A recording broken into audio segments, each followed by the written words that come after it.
think I'm live finally. Hi everybody. Hopefully it is good. I'm gonna wait for it to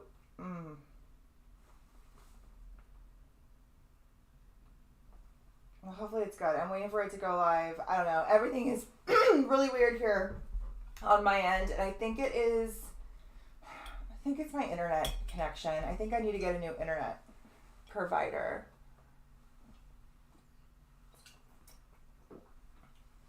I don't know. It hasn't gone live for you guys yet.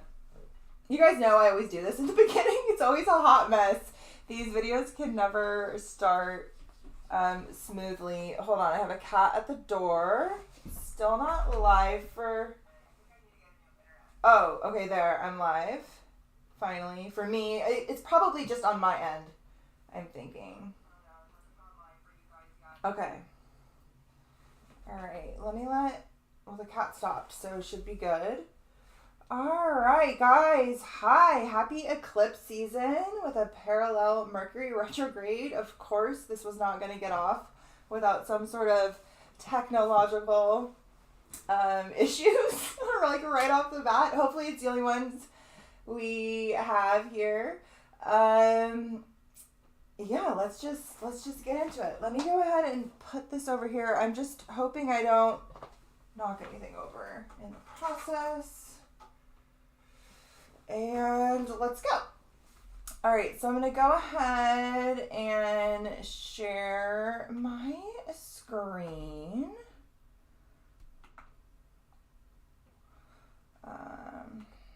All right, so we are going to come back to this here. These are of course our slides. But before we do, I want to just kind of point out some previous videos that I have done for past eclipses.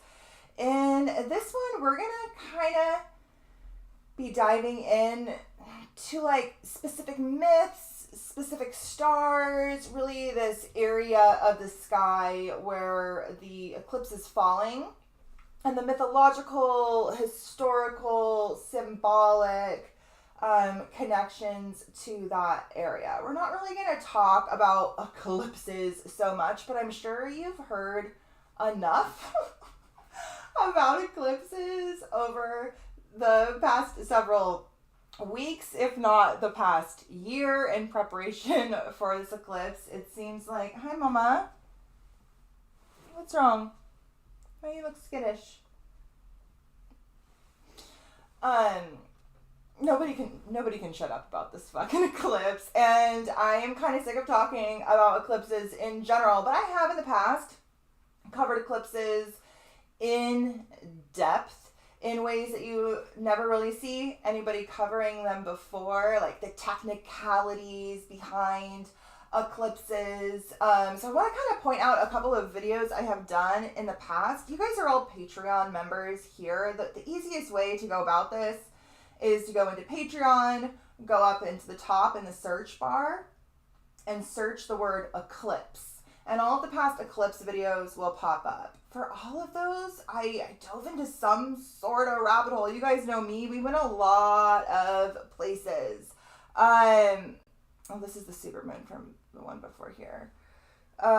In this one, we dove really deep into prenatal eclipses, how to find your prenatal eclipse. So it's believed that we incarnate through eclipses, and the eclipse, the solar eclipse that happened before your birth, whether it's a week before your birth or 6 months before your birth, the eclipse that happened right before your birth is known as your prenatal eclipse. And we talk all about how the degree of that is very important and how it can be used in charts.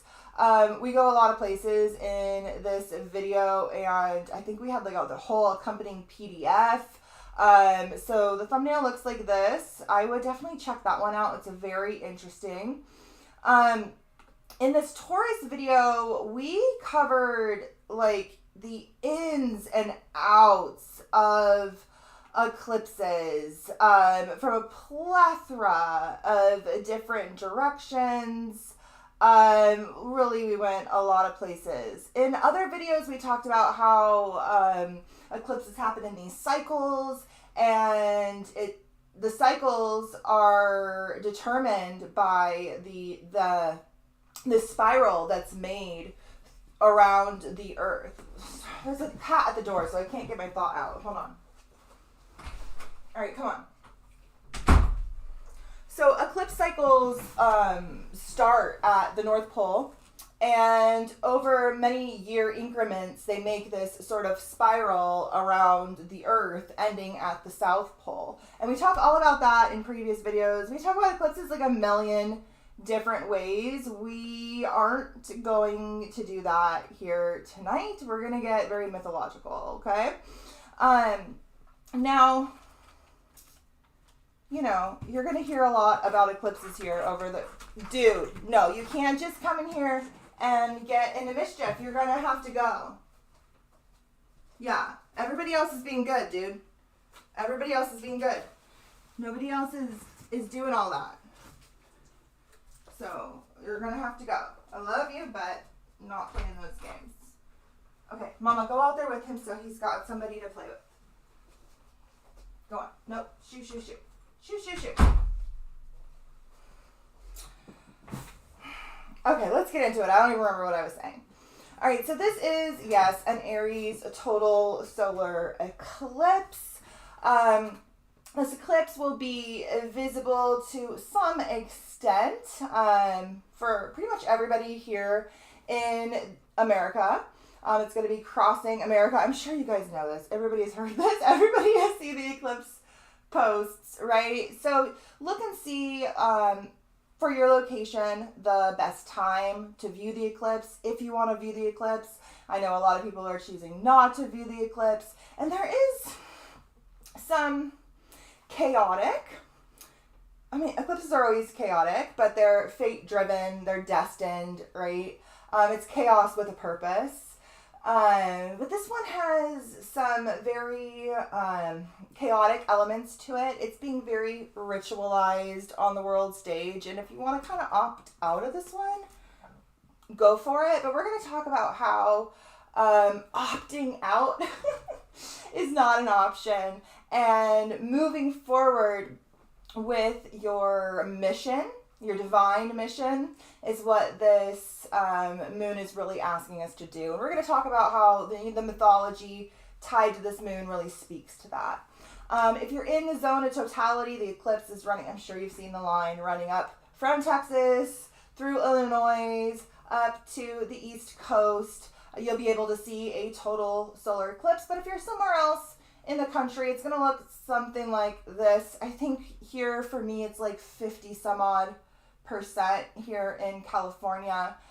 We have the little glasses. We're definitely going to go out and check it out. This is the last total solar eclipse that we're going to be able to see here in America for like the next 20 years. And it is happening alongside a very rare comet sighting. I'm sure you guys have also heard about that they're calling the Devil's Comet, just another one of those symbolic, ritualistic things tied to this eclipse. That comet was nicknamed the Devil's Comet last year in 2023, probably when they realized it was going to be showing up in the sky the same time as this eclipse.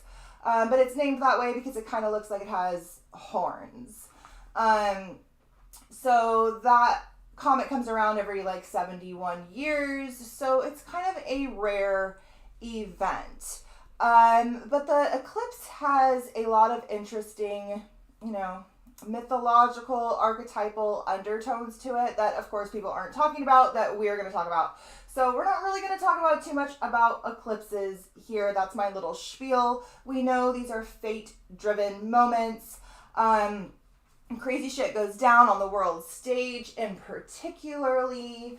And there's these big catalysts for change and transition into something new. Now, this is a total solar eclipse, so it's a new moon eclipse. So these are new seeds that are being planted that will culminate 6 months from now at the Aries full moon, so it will be out of the eclipse orb. Hold on, let me find it. I wrote it down, but it's easier just to find it here.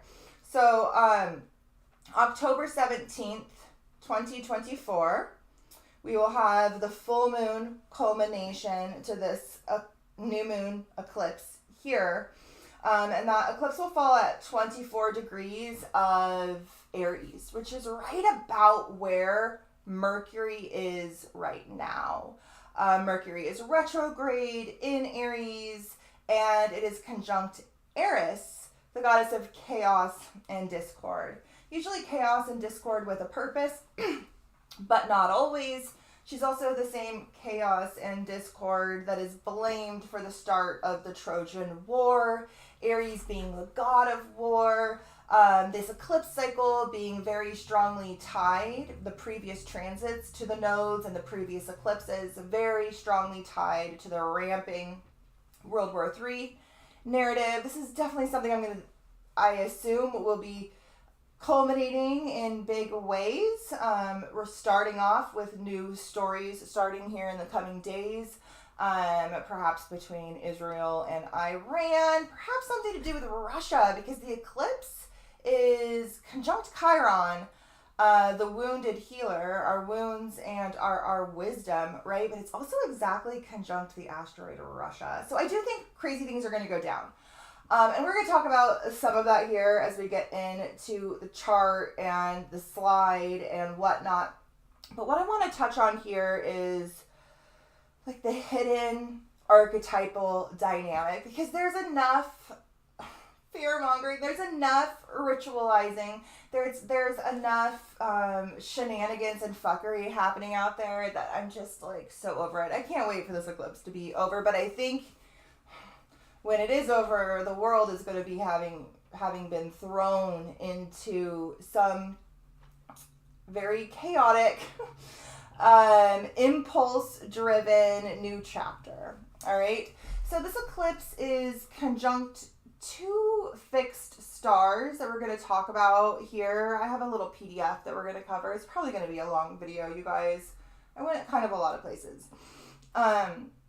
The first fixed star is, I don't know how to pronounce it, but it's Kaht. Kaht? I don't know, maybe something like that. It is this star here in the constellation of Pisces in the golden cord that ties the two fish together. We'll talk about this when we get to the PDF. Also, it aligns with Baton Cetus. Oh my gosh. I need to take like a Latin class or something. Some of these are Arabic. Because, man, I just really cannot pronounce any of these things. Which is one of the fixed stars in Cetus, the sea monster of the Andromeda myth, which is a myth we've covered extensively over here. We will cover again tonight. We talked about it, I think, even in the last video when we were discussing the Pegasus, right? If you guys are here and you remember, maybe mention in the chat. But the Andromeda myth, the Perseus myth, and the sea monster that is sent to ravish her kingdom. So this is the belly of the whale, or the sea monster, or the kraken, or sometimes it's a dragon. It's seen as a bunch of things, many of which we're going to talk about as we get into the PDF. And it's also tied to the myth of Jonah and the whale or the fish. And interesting that this biblical imagery is manifesting through this eclipse, and a lot of the Christians are talking about this myth right now. So we're going to dive into that, all right? It's conjunct Chiron. It's aligned with Andromeda and Chiron. So the core essence of this eclipse is these seeds of healing, right? We're starting a new story, a fate-driven story that is tied to this Mercury retrograde. So something needs to be revisited, reassessed, realigned, reconfigured, remembered, restructured in some way in regards to the healing of the self and the other, because it is highlighting the Aries Libra axis, right? And this is a new chapter, a new story in regards to healing, right? So we're definitely going to be triggered, our core wounds around identity, around persona, around the self, around wherever Aries falls in your chart, whatever house that is. Any sort of wounding or patterning in that area. For me, it's my 8th house. These are definitely going to be highlighted during this time, particularly during this Mercury retrograde cycle, and the days after the eclipse is both the sun, as Mercury transits and conjuncts both the sun and the north node, okay? So the core essence is wounding, but healing. And the teaching that happens because of our wounds and our healing, which we see manifested through the Chiron myth, which we'll cover here as we get into this. It has a lot to do with the pain, but also the wisdom shared between self because of the wounds of the self and others, right? And this Chiron, which is known as the key, right? The glyph looks a lot like a key. Chiron sits between Saturn, the farthest planet we can see with our eyes, and Uranus, the first planet of those outer spheres that we needed to develop our mind in order to discover, right? We needed to develop the telescope. And so that took ingenuity, it took invention, it took brilliance, it took insight, it took all of these Uranian things. And then from there, we started to discover more about these outer spheres and the other outer planets, Neptune, Pluto, Eris, the asteroids, and all of that. Chiron is the key between what we can see and what we don't see, those higher spheres, those spiritual spheres, right? Uranus, Neptune, Pluto, those all are deeply psychic planets, and they have a lot to do with tapping us into the depths and the heights of consciousness, right? And Chiron really is that key. It's that key that sets us free from the Saturnian system of control and outside authority and taps us into what is beyond, right? But it forces us to address our core wounds, and it forces us to heal. Well, Chiron is conjunct this eclipse, and the North Node is aligned with both Andromeda and Chiron. So Chiron really is the key to unlocking these chains, to unlocking the chained parts of ourselves, right? You're going to hear a lot of astrologers talking about Chiron, maybe not so much the other things we're going to cover here, but everybody should be talking about Chiron because it's literally exactly conjunct the eclipse, all right? So this is some stuff we'll get into when we get to the cards. I want to just kind of cover some of these because I do forget to touch on them. So another one of the underlining energies that we're feeling at this time is the Saturn-Mars conjunction, which isn't exact until the 10th. So a couple of days after the eclipse, but it's right there in Pisces. So, when we have a Saturn-Mars conjunction, it, of course, because we live in a realm of duality, it can manifest in a couple of different ways, right? So one of those is really this ability to sustain Saturn, an impulse, Mars, right? Mars really has a lot to do with these like initiatory sparks of action that can't always be sustained because a lot of times they're driven by impulse, they're driven by instinct, and these sparks tend to fizzle out, right? Saturn helps us to sustain things, to give them longevity. And when Saturn conjuncts Mars, it can help us to do the sort of like hard work needed to sustain focus for an extended period of time, right? In this case, this conjunction's happening in Pisces, so this can be like a sustained spiritual focus, and or like perhaps a need to reel in our energy in some way, particularly perhaps our like psychic energy, right? To like remove it or reel it back in, give it some sort of boundaries, give it some sort of structure. I'm just reading my notes here. Now, the double-edged sword, right? The other side of this is that this conjunction, this energy is also said to bring like frustration or irritation, maybe feeling like you can't act because you're being asked not to act all willy-nilly in all different directions. You're being asked to act with intention, and with the goal of having that action be sustainable, right?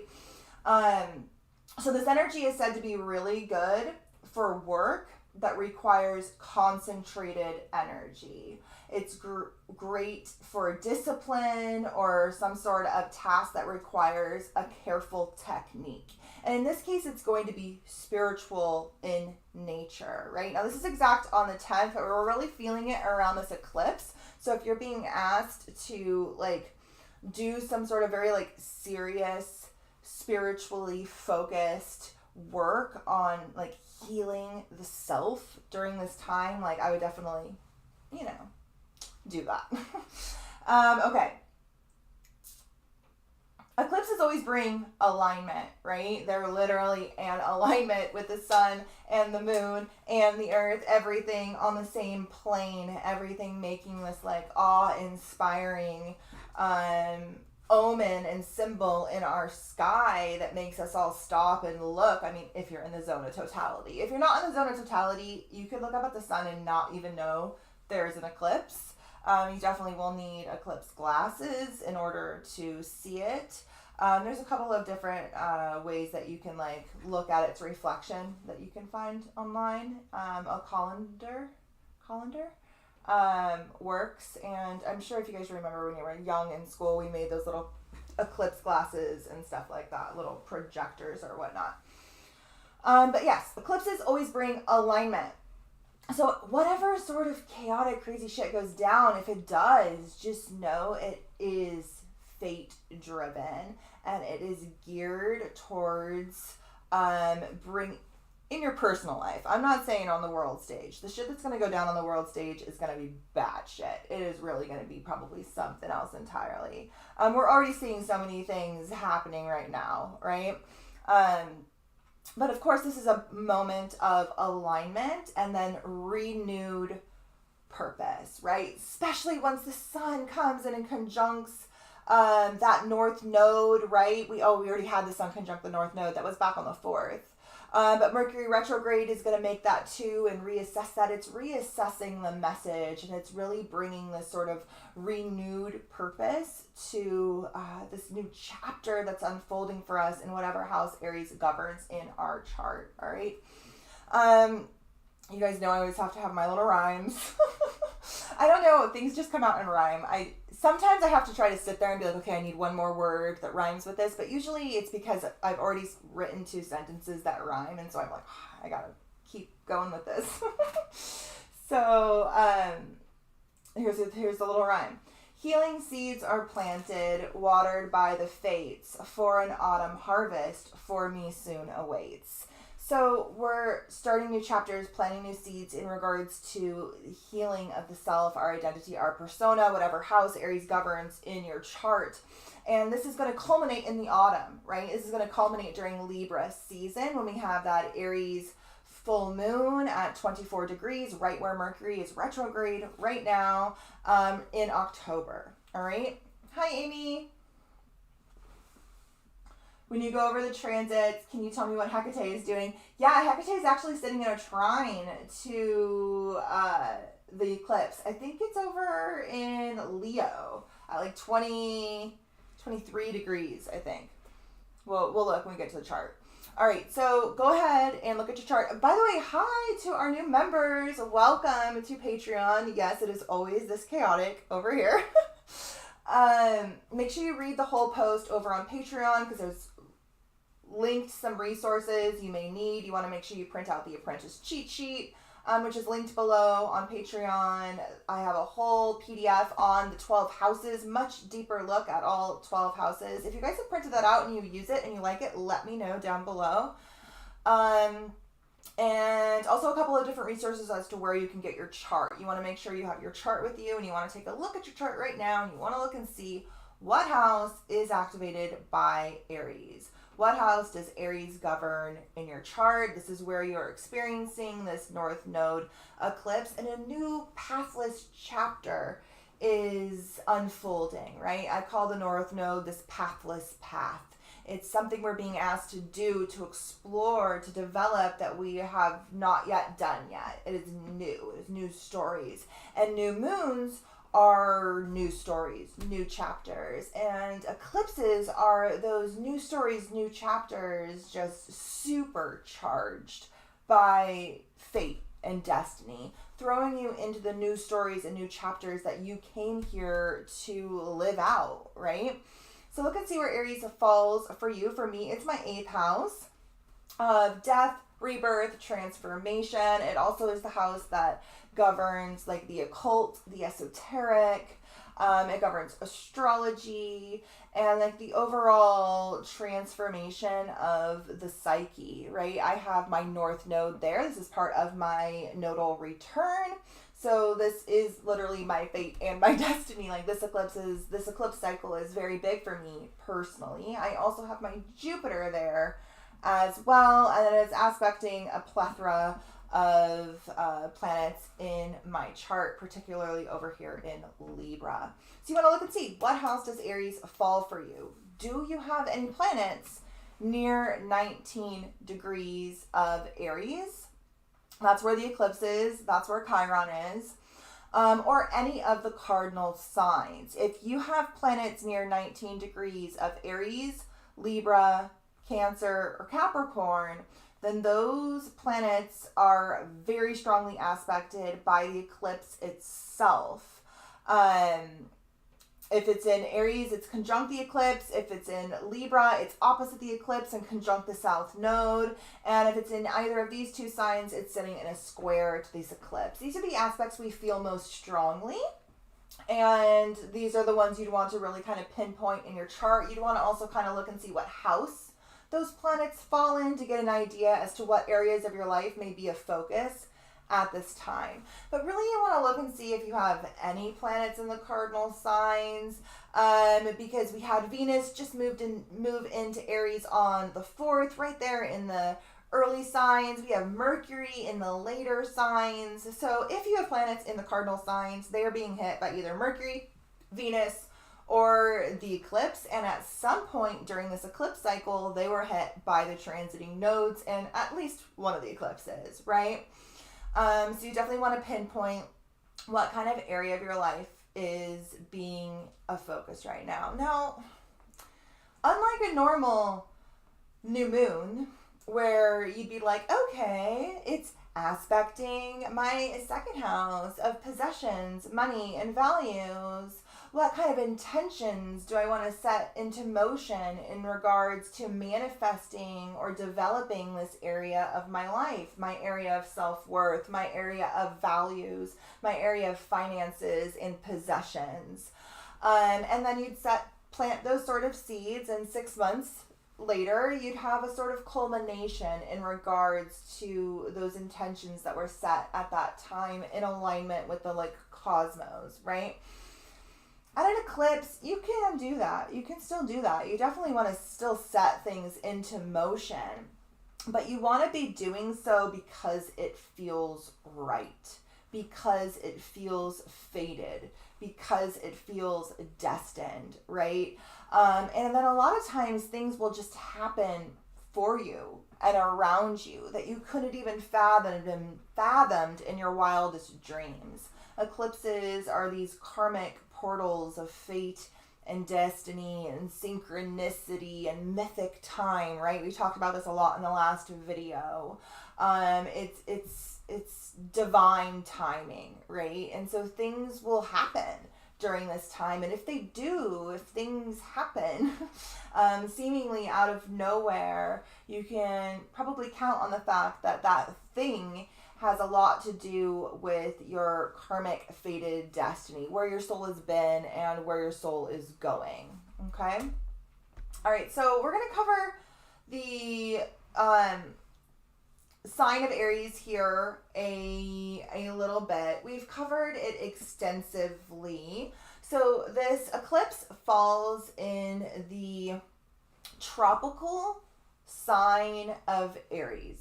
Okay, but it falls aligned with the constellation of Pisces. All right, so I was reading, I don't know, some article on that Astrology King website that I mention all the time. You guys know I mention that all the time. And he worded this really well. I'm not going to do a direct quote, but I'm going to summarize what he was saying. So he, in his practice, he does not use signs. He does not use houses. He only uses aspects and planets and conjunctions with certain fixed stars, which is what the ancients did, which is a lot of what I do, until more recently did I incorporate the houses and things like that. And he says that was the original form of astrology, what had a lot to do with the fixed stars and the aspects between planets in the sky. And then later, when we started to develop agriculturally, and like settle down into civilizations that farmed the agriculture, we started to look at the sky as a like an astro calendar, right, tied to the seasons. And a lot of what we attribute to the signs comes from the seasons, right? Aries, that spark of life, that fire of initiation, that start of spring, right? All of the elements, all of the modalities, the planets being in fall or in their detriment or in their exaltation, this all stems from the seasons. And this all stems from the sky being broken up into 12 equal segments that is tied to the wheel of the year, right? The solstice points, the equinox points, the seasons, the balance between light and dark, yin and yang throughout the year. This was a calendar system. Now, on top of that, we have and it's tied to the seasons, right? And that's why you feel right now, like even though this eclipse is aligned with Pisces, we're feeling this Aries energy, right? Because this time of year, this spring, this rebirth, Aries, the stars of Aries, us humans gave the interpretations to those stars, what we felt during this time of year, right? And so we have this like backdrop of the two, right? And so you'll always see me using both because they tell two different stories. The signs tell the story of the seasons, the balance between yin and yang, and the sun moving through the wheel of the year throughout the solstices and the equinox points, growing and then shedding, right? And then the stars tell a different story. It is more, I'm reading my notes. It is more, so the signs are more about the energetic of that period of the year, and the stars are more specific, and the specific star matters. Like think about Perseus, like the stars tell a different story. In one hand, he's holding Medusa's head.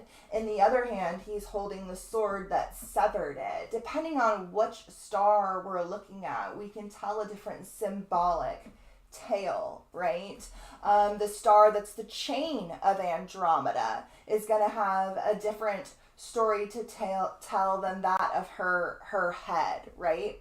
The throat of the whale will have a different story to tell than the belly of the whale. The fixed stars tell this symbolic mythological story, and the signs are the energetics of that time of year. The stars will move, but the energetics of that time of year will always stay. And we originally attributed those energetics to these specific signs, right? It's not a perfect system. There is no perfect system. If anybody claims there is, they're lying to you, and you should run in the opposite direction. We got to look at every angle, every culture, every nook and cranny, right? Okay. We're going to be here forever because I'm rambling. All right. So Aries, cardinal fire. This energy is initiatory. Eclipses are initiatory. New moons are initiatory. This one is supercharged, right? That cardinal energy really starts things. It's known for starting a season. It's actually the peak of a season because it aligns with the solstice points and the equinox points. The winter solstice being the height of the light of the darkness, the longest night and shortest day, the summer solstice being the height of the light, the longest day, and the equinoxes being that perfect period of balance of spring or autumn. From either day for moving forward or moving back, we're giving way to the darkness or giving way to the light. So it's those periods of extreme, right? Extreme light, extreme dark, extreme balance. And that's cardinal energy. It is extreme. And Aries arguably being the most extreme. It's fiery, it's impulse driven, it's energetic, it's initiatory. It's that masculine yang element. It's that spark of base consciousness that we then develop throughout the whole zodiac, all right? It's governed by Mars, which is conjunct Saturn right now in Pisces.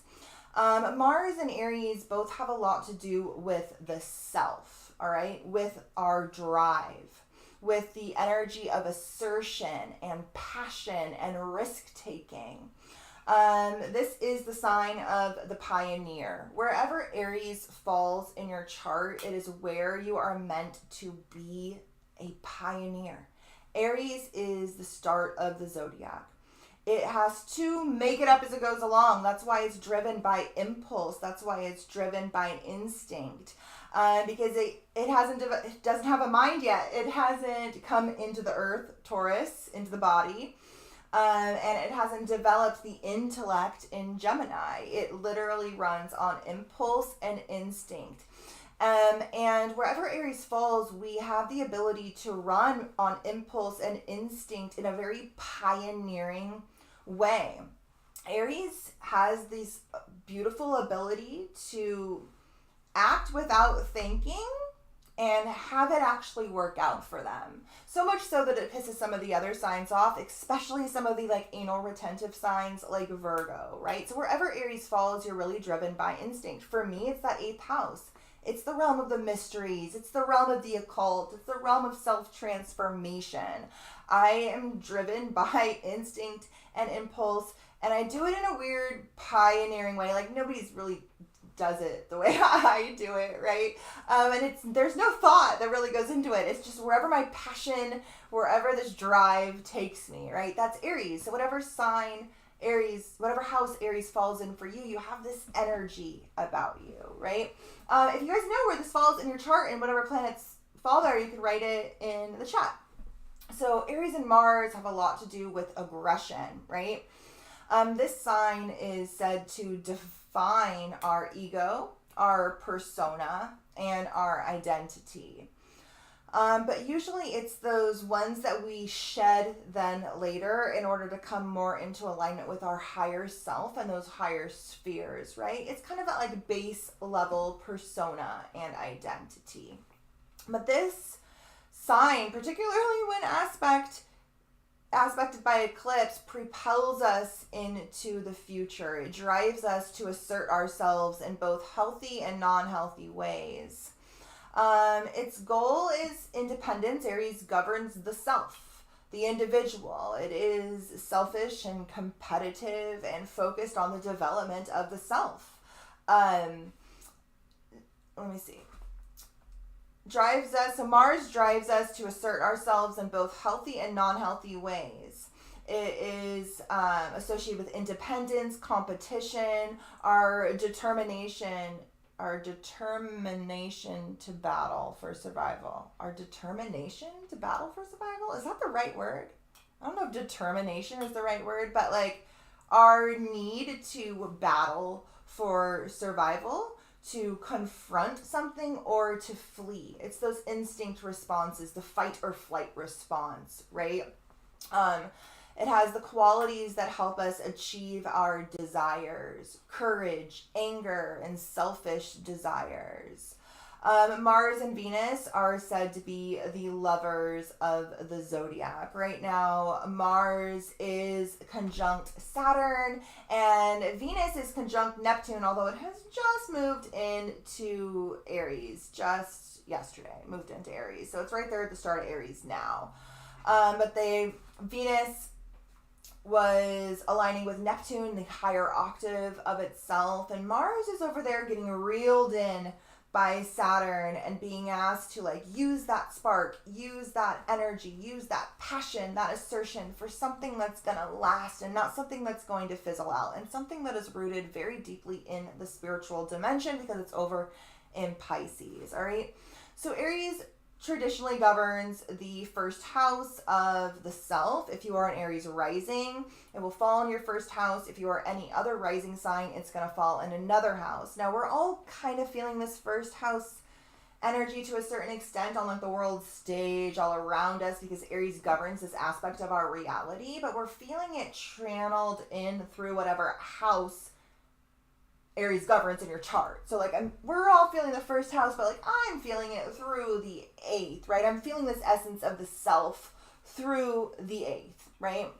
So the first house is the house of the self, our outer personality, our beginning, this initiating action. It's how you present yourself to others, our outlook on life, our self-awareness, the masks we wear, our persona, our identity, our appearance, our health, our vitality, and our individuality, okay? Some key words that summarizes this like Aries energy. This energy of the first 30 degrees of the 360 degree circle of our year that starts at the spring equinox and goes for 30 degrees, right? This is the fire element. But this is fire that initiates, right? So we have 3 different fire signs. Aries is said to be the spark of fire that initiates. Leo, fixed fire, is said to sustain that impulse. And Sag, mutable fire, is fire that's shifting into something etheric, something spiritual, something beyond, something else, right? But Aries fire, it initiates, it burns quick, and it lacks longevity. So thank God that the ruling planet of Aries right now is conjunct Saturn. So it helps to give that quick burn some longevity. But in order to tap into that, we have to come through Pisces because that's where it's at. So it has to be spiritually aligned with higher spiritual ideals, mysticism, the unseen, right? This energy is enthusiastic, it's outgoing, it's direct, it's freedom-loving and enterprising. But on the flip side, it can be aggressive and self-centered and impulsive and quick-tempered, impatient, quarrelsome, unsubtle, and just really blunt, right? On the world stage, considering we have the whole World War III narrative very much ramping up, particularly between Iran and Israel right now, which will bring everybody to the trenches. This quick-tempered energy partnered with the eclipse is kind of a recipe for collective chaos. So really it is a time, Aries is always a time to retreat into the self, right? We're being asked to develop, we're being asked to heal, we're being asked to unlock the wisdom of the self. And down below is some herbs that are associated with Aries if you want to kind of use them for anything. Hi, Kristen. She says, I have Aries in Venus. I'm curious how this shows up. So you have Venus in Aries. Do you know what house that's in, Kristen? Do you know what house that falls in? Okay, so we're going to talk about a whole bunch of stuff before we ever even get to the chart, because honestly, the chart doesn't really matter. I mean, all the stuff we're talking about came from the chart, me diving into the chart, but like, it's an eclipse. Like, all we're asked to do during an eclipse is open our eyes and pay attention to what it is the hand of divinity is showing to us, right? And so I want to kind of just dive in to where exactly this is falling in the chart and how that is kind of manifesting mythologically, archetypally, right? I have a bunch of notes, so bear with me as I cover them. I also have a PDF. All right, so like I had said earlier, this eclipse aligns with these two fixed stars. So Cetus, the constellation's name is Cetus. The star's name is, I have no idea how to pronounce it. It's this one right here in the belly of the whale. So we're going to talk about several different myths tied to this whale, and or kraken, and or dragon, and or sea serpent, sea monster. And then we're also going to touch a little bit on the idea of this cord that ties these two fish together. Now, we have already covered some of these myths pretty extensively. Okay, really quick, I just want to kind of point something out. All right, so the constellations are not remotely the same size as each other, right? So one of the beautiful things about the tropical zodiac is the symmetry, is the sacred geometry, is the harmony between elements, which you get through trines to signs that are of the same, not only the same polarity, but also the same elemental expression. The beauty of the 12, the 6, the 4, the 3, making all of these harmonics, right? Now, the constellations themselves are nowhere near the same size as each other. Pisces is fucking huge. Here's the start of Pisces over here in the waters of Aquarius. The fish falls over this much of the ecliptic. We have the golden cord wrapped around the paw or the arm of Aries, and then here's the other fish.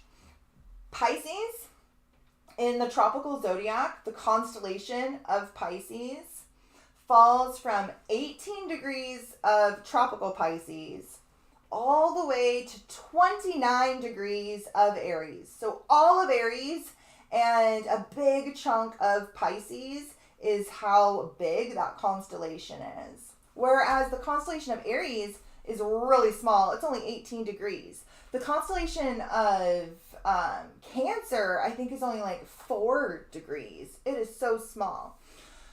These pictures, these stars were used as markers to help break apart the sky into harmonics, into 12, right?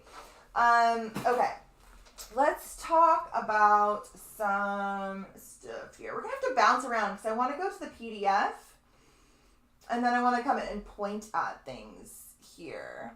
Let me just kind of cover these slides and then we'll head over to the PDF. All right, so the mythology of Andromeda takes up more of the sky than any other mythology. And if you guys have been here with me for a while, you've probably heard me tell you the Andromeda myth more so than any other myth. I'd be willing to bet. If you are a client of mine and you have this in your chart, you've heard me tell you a very long-winded story. I probably tell this story upwards to like 5 times a week to my clients. I tell the story all the time. And the sky tells this story in a really big fucking way. And I just want to kind of point out how much of the sky is really taken up by the characters in the Andromeda myth, all right? So we have the constellation of Andromeda here, the chained woman, all right? And her divine partner, Perseus, right here, holding Medusa's head. Her mother, Cassiopeia, is right here. Her father, Cetus, I don't know how to pronounce it. The king is right here. He has been the pole star in the past and will be the pole star again. This is the pole star right here. This is the top of the northern part of the celestial sphere. So we have the king, the queen, the divine partners, all part of this myth. The Pegasus, which shares a star with Andromeda, is also part of this myth. Some say the fish are part of this myth. We'll get there when we get to the PDF. And then Cetus, the sea monster, is also part of this myth. And right about here is where this eclipse falls. So it falls like right before Aries, and aligned with the stars of Pisces and the belly of Cetus, all right? Here it shows you again just how many characters are part of this Andromeda myth and how the sky really, the ancients really put all these figures up there. A lot of other mythological tales, there's just like one key symbolic figure that's associated with that myth. They put everybody in the sky for this Andromeda myth. And this Andromeda myth we still tell today through different names and different tells. The core Andromeda myth we see now as like the knight, maiden, dragon motif. All of the fairy tales, all of the Disney stories, all of the hero with the thousand faces, right? We've heard this. The humanity has told this story time and time and time again, and this is the area of the sky that tells this story that I'm about to tell you here in a second. I just want to kind of point out, I took a bunch of pictures, you guys, of like star charts and stuff because I cannot find good enough ones online. So like I took these all from books, so just bear with me. So here's Cetus, here's the star that aligns with that, Pisces. Here's Andromeda. The Andromeda galaxy is right here. Her mother, her father, her divine partner, and the Pegasus. Like, look at how big. Cetus is actually one of the biggest constellations in the sky. It is freaking huge. It is as big, it takes up as much of the sky as you put like 3 of your fists, 3 extended fists. So over 50 degrees in length in the modern maps. Cetus, the whale, reaches from the urn of Aquarius to the edge of the constellation of Aratus, the river, which crosses the equator on its way. So you can see the river here, this big mystic river we've talked about before that covers a huge area of the sky. It starts here at the sea monster, okay? So this myth represents an unknown beast from the depths rather than what we know as a gentle giant of the sea. It's a beast that rises from the dark nether sea with a ravenous appetite for humans. We're going to cover the myth here a little bit more. You can pause and read all of this if you'd like. I guess that's just what I highlighted to talk about. All right, so you can see how Cetus covers like from Aquarius, all of Pisces to Aries. And it actually crosses a little bit of the ecliptic. It doesn't show, the ecliptic here, yeah. No, that's the ecliptic. That's the equator. It's below the ecliptic, but some astronomers say that its head crosses the ecliptic and then the sun is within Cetus for a couple of days a year. We cover this on the notes. And some like true sky astrologers use Cetus as an entire constellation. I think they use like 14 or 15 constellations, and they use Cetus in there. But as you can see, as a good sea monster would do, it falls below the zodiacal ecliptic, literally in the underworld, in the sea below. Okay. Here is what was this guy's name? I forgot. I looked it up. Alexander Jameson. This is a star chart from the 1800s, I think like 1820, and they do a really good job of mapping it out to where the stars and the pictures tied to the stars are in the right place, as close as they are in the sky, and not like overlapping or farther apart, which a lot of my globes and other books do not do that great of a job. So Cetus here starts at 0 degrees of Aries with this fixed star right here. And both it and Pisces, here's Pisces, align with the vernal equinox degree. So right here we have the equator, and right here we have the ecliptic. So the ecliptic is the band where the zodiac falls, and the equator is the celestial equator that aligns with Earth's equator. And at the equinox, that's where those two cross, and the sun reaches that point, and it's also the period of balance between light and dark at that time. And so both Cetus and Pisces align with the vernal equinox degree. So as we're in this age of Pisces, we are simultaneously in the age of Cetus. All right, so it says here, as you can see also on the Pisces plate, which right here is where it crosses here in the Pisces plate right here. This is the equator, this is the ecliptic.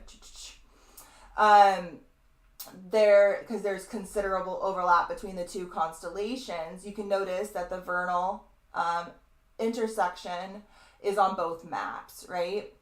So you guys can pause and read a little bit about these. I do want to read this. Okay, so the star in the neck of this monster, which falls at 1 degree of Taurus, is known as Mira, and it means wonderful in Latin. And sometimes it also is associated with miracles, because wonderful and miracle are derived from like the same core words, right? So I find this interesting considering the Jonah myth that we're going to dive into here from the Old Testament.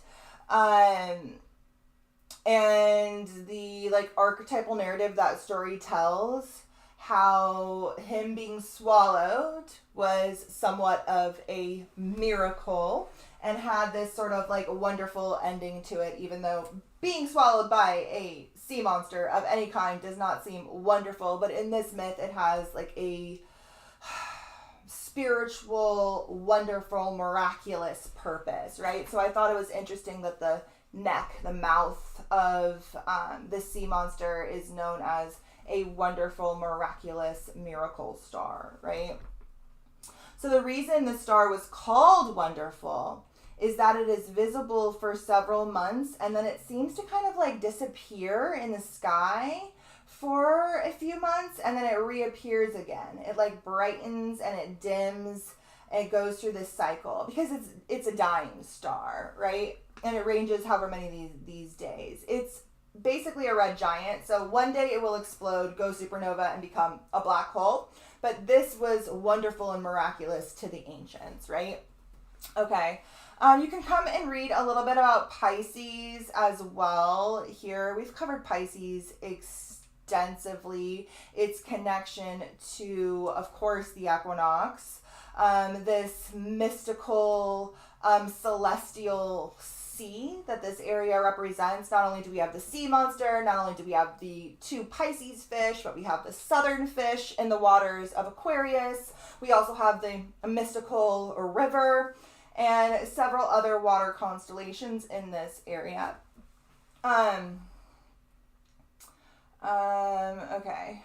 If I read everything, we'll be here forever. So you guys can pause and read. If I highlighted it, I found it cool. Here's a little bit on Andromeda, and this is a summary of the myth that I am about to tell you. All right, let's head over to this PDF.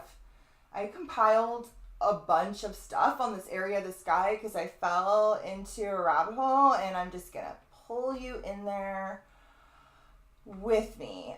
That's right. If I do it like that, it's too small. So we'll just go like this.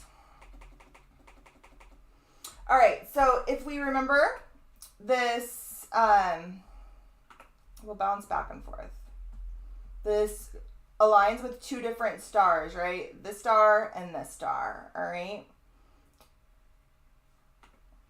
So the first star in the cord is in the cord of the fish, and the second cord, okay, yeah, eclipse, blah, blah, blah, blah, blah. All right, so let's talk about the myths. So I guess maybe I knew this on some level, but maybe I guess I didn't know this at all. I don't know. Yeah, I don't think I knew this at all. I was always under the impression that Cetus was the sea monster from the Andromeda myth, and only the Andromeda myth. That sometimes it's a sea serpent, sometimes it's a kraken, sometimes it's a giant fish, sometimes it's a weird dog creature, underwater dog creature looking thing. My globe over there is, the thing on there is really weird, but it's always tied to Andromeda, Perseus, mythology. But apparently it's also tied to Hercules mythology. But it's pretty much a very similar story to the Andromeda myth, except for it's like if you take the Andromeda myth and the Jonah and the whale myth and mix them together. All right. So here's a little bit about that. So this Cetus is a giant sea monster sent by Poseidon to plague the land of Troy. In Andromeda, it's Ethiopia. But in Hercules, it's to plague the land of Troy as punishment for this king's refusal to pay him for the building of the city walls. Like, they kind of take all the magic out of the Andromeda myth. And Andromeda is a more ancient character than Hercules, because Andromeda is actually Hercules' grandmother. So Andromeda married Perseus, and she went on to become the mother of the mother of Hercules. That is wrong. So Andromeda married Perseus, and she became the mother of Hercules, who, why does that say mother? She became the mother of Hercules and Perseus. Perseus founded the kingdom of Persia, and then she became the grandmother of Hercules. Oh, okay. So Andromeda eventually married Perseus and went on to become, I don't know why it says mother right there. It's a typo. Like the wife of Perseus, who founded the kingdom of Persia.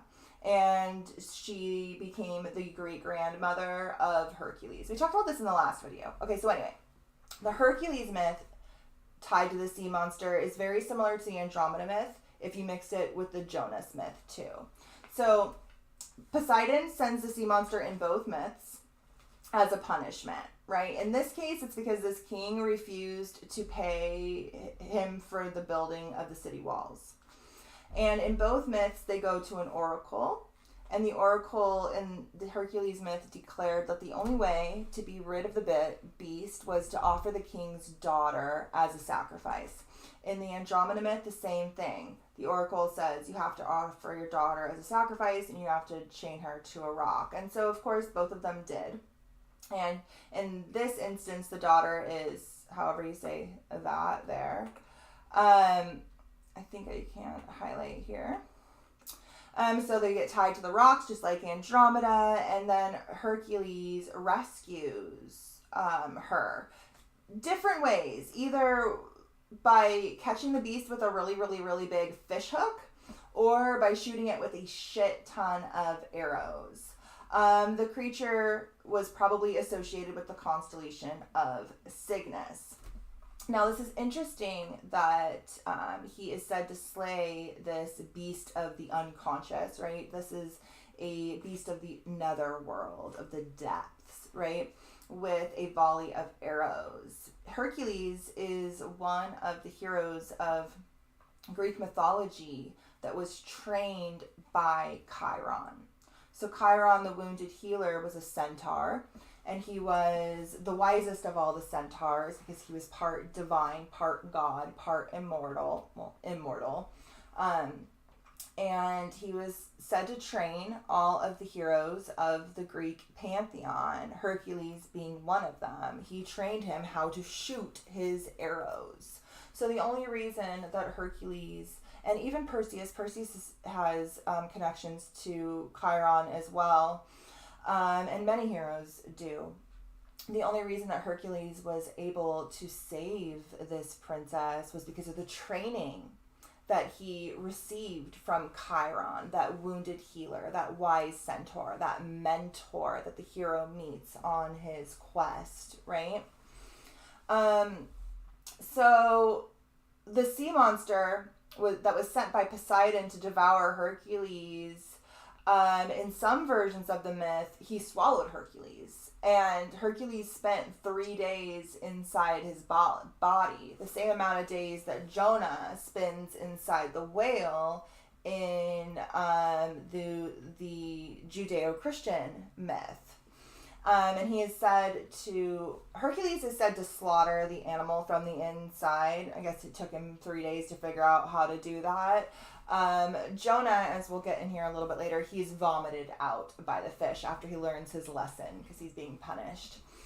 And then he goes on to rescue the princess. All right. So let's talk a little bit about Andromeda. So apparently Andromeda in Greek means the ruler of men.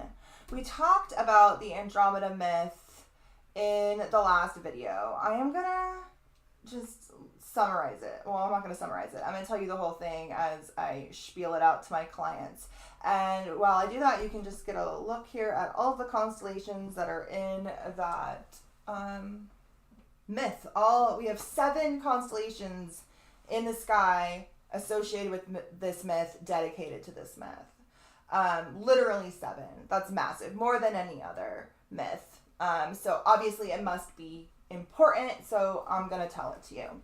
But this myth is tied to Jonah and the whale, Andromeda and Perseus, and also Hercules and that chick. But that myth is kind of lame. So we'll tell Andromeda's myth. All right, so Andromeda, we cannot actually tell the Andromeda myth without first telling the Medusa myth. Because Medusa's story starts first. I always like to look and see where the Medusa asteroid is when I tell this tale to my clients. At the time of this eclipse, Medusa falls at 4 degrees of Cancer right here in a square to Venus here at 4 degrees of Aries. All right, so she is aspected by Venus. So Medusa gets a bad rap. She really gets a bad rap. Most people are just familiar with her being a gorgon, a monster. The star in the hand of Perseus that represents the head of Medusa, that is the core thing responsible for helping save Andromeda, is known by many ancient medieval astrologers as the demon star. And you will even hear a lot of modern astrologers repeat those words. I do not believe it is a demon star. If anything, I think it is a miracle star, a healing star. So Medusa was not always a monster. She was originally a priestess and a human, and she was devoted to the goddess Athena. Now, Athena was not born from a womb like Cancer, the mother, where Medusa is now. She was born from the head of Zeus. She was born from the head of the Godhead himself, and so while technically she is a goddess, she is not connected to the unconscious. She is not connected to the darker goddess aspects. She is a patriarchal goddess, and so we can't really blame her for how this narrative kind of plays out here. One day, Medusa, priestess, was just out there doing priestessy things, minding her own business out there in the woods. And Poseidon saw her and decided that he was going to have his way with her. And so he chased her into Athena's temple and he raped her. And Athena came in and she was super fucking pissed. Like, at the wrong person, in my opinion. But it's not like there's really anything she could have done. Like, it's not like she could have gone to her father because her father was about that life. And it's not like she could have really processed this core feminine wound because she's not really connected to that part of herself. And so the only thing she could do was turn Medusa into a shadow, turn her into a monster, and shun her and repress her to the nether reaches of the psyche because she could not address it. And so she turns Medusa into a gorgon, snakes for hair. If anybody ever looks at her, they get turned to stone. And she shuns her to the caves. Now, modern retellings of this myth kind of try to make Athena out as this, like, savior figure, where, like, she did this so no man could ever look at her again. But I call bullshit on that whole narrative because no man, woman, or child could ever look at her again. All because Athena couldn't and wouldn't look at her. And so Medusa was turned into this shadow, into this monster of the unconscious, and shunned to the caves. We have to leave her there in the caves, turning people to stone for a minute, but we will be back for her. We will put her out of her misery.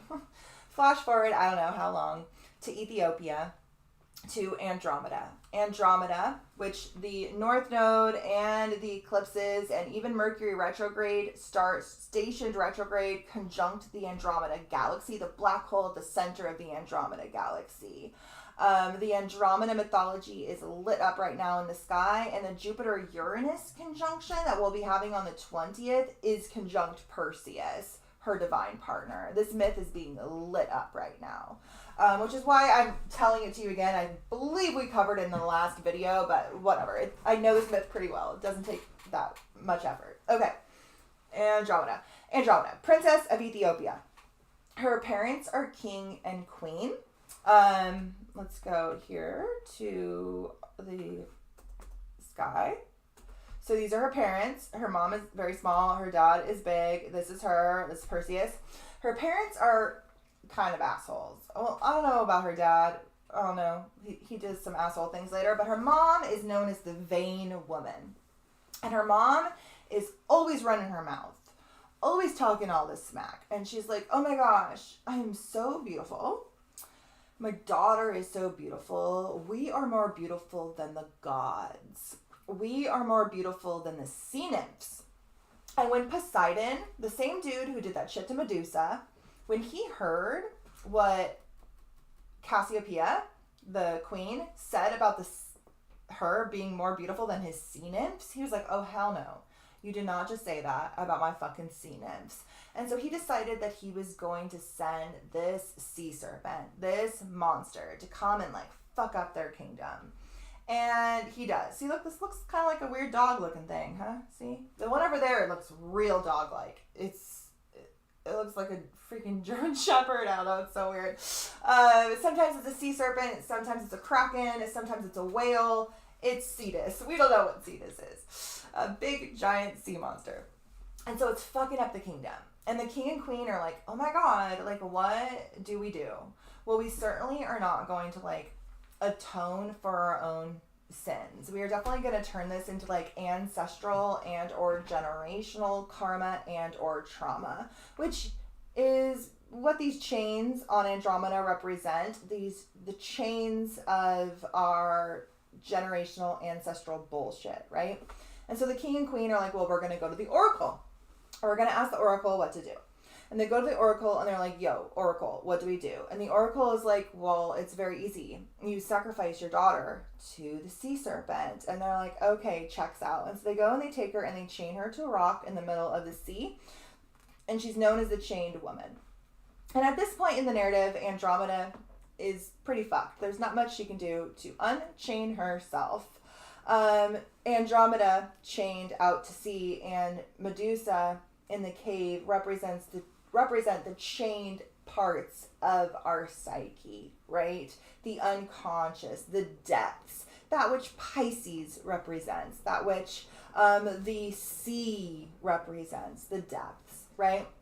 And so we have to leave her chained here. We have to leave Medusa in the cave, but we'll be back. Enter Perseus, the hero of this tale. Sometimes it is Hercules, apparently. So when Perseus sets out on his quest, he doesn't know who this chick is. He doesn't know who Medusa is. He is just trying to save his own mother, who was kidnapped by a king and is trying to be forced into marriage. And he's like, yo, evil king dude, can I have my mother back? And the evil king dude is like, no, but if you go defeat the Gorgon Medusa, I will give you your mom back. And he thinks he's sending him to his death because everybody who's ever tried to do this has died. But Perseus is a demigod. He learns this on his quest. He's part divine himself. This is what we all learn on our hero's journey. And so he has lots of help. Mercury, which I find interesting, is retrograde and entangled in this eclipse. Mercury, or Hermes, gives him these little flying shoes. You see these little flying shoes? So he can get to the cave really, really fast. Athena gives him a shield. And this is Athena's way of integrating what she could not integrate before. Because when Perseus gets into the cave, he uses the shield as a mirror. He uses the shield to reflect, to look around corners, to process, to navigate the labyrinth of the unconscious, of the cave system, to look at Medusa, see her, process her, integrate her, not repress her, but also not directly look at her and get turned to stone, right? And then he uses the sword, which somebody else gives him, I can never remember who gives him the sword, to sever Medusa's head. And he does. He severs her head. Now, at this point in time, a couple of things happen. From the severed head... Okay, hold on. I think my cat is getting into something. Whoa, whoa, whoa, whoa. Get out of that bag. That is not safe.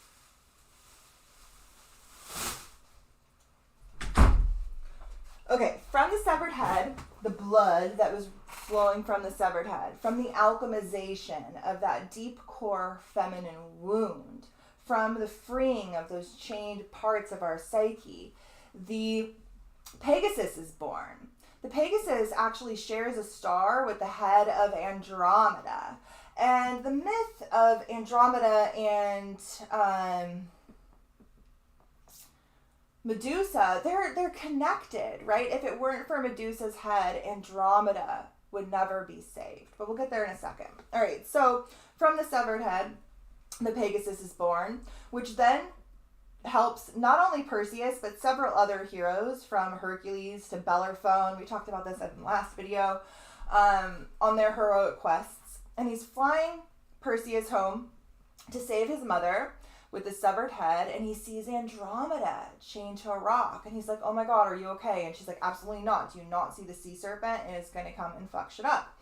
And he's like, okay, well, I'm going to save you. And so he uses the severed head of Medusa to turn the sea serpent to stone, setting it down to the depths from which it came. And then he breaks the chains that bind Andromeda, and they fly off into the sunset on the Pegasus, and they live happily ever after, which is pretty much unheard of in Greek mythology. They live happily ever after, all the way into old age. Perseus becomes a king, apparently of Persia. Learned that today. Did not know about that. I find that interesting considering the Perseus myth and this area of the sky is also symbolically tied to Mithras, the Persian, like, Jesus, the Persian sun god, and the slaying of the bull and all of that. So I find it interesting that he is the king of Persia. But they lived out their whole life lived happily ever after, had a bunch of kids, including helping spawn Hercules, one of the main heroes of the Greek pantheon. And then they died in their old age, and then they were put up here in the sky by Athena, making them forever immortal because of this story, because of Perseus's heroic deeds, right? So the story is all about freeing ourselves from the generational ancestral chains that bind us through divine partnership. The Andromeda galaxy, where is it? One of these has the Andromeda galaxy in it somewhere. No, I thought I had the picture somewhere. All right, well, it's here in the head. I swear I pointed at it in something at some point. Oh, right here. So the Andromeda galaxy right here, M31, aligned with Mercury as it's stationed retrograde, and will align with it when it finishes its retrograde shadow as well. It falls at 27 degrees of Aries. This galaxy and the Milky Way galaxy are literally shooting towards each other in space. Their outer gases have already started to merge, and in 4.5 billion years, they're going to collide and merge and create a super galaxy. The mythology, the astronomy is all about divine union that helps to break the chains that bind us, okay? Let me get back to this PDF. I just needed to kind of get out that whole myth there. I have much more. All right, so the sea monster is tied to the Hercules myth, and it's also tied to the Andromeda myth, all right? So let's talk about Cetus a little bit. Cetus has been described as many things: a sea monster or a sea serpent. Other versions describe the sea monsters with heads of a wild boar or greyhounds, the bodies of whales or dolphins, or whatnot, all right? According to mythology, Perseus, blah, blah, blah, Andromeda. So some of this stuff we already talked about, so I'm going to have to move past it. I'm going to upload this for you guys so you guys can come and read anything that we don't cover here. So a lot of times the fish is serpentine and has a strong connection to dragons. And we really see two dragons. We really see in a lot of like medieval lore, and even now, this is the Night Maiden dragon motif. This is the hero's journey to save the head of the maiden, right? I wrote here, Chiron is conjunct this eclipse, right? Chiron is not only the trainer of heroes, Aries being the start of that hero's journey, but he particularly trained Hercules, who is the ancestor of Andromeda and Perseus. If it weren't for his training with the arrows, he would have never been able to slay Cetus. Chiron's healing is literally the key to unlocking Andromeda's chains, right?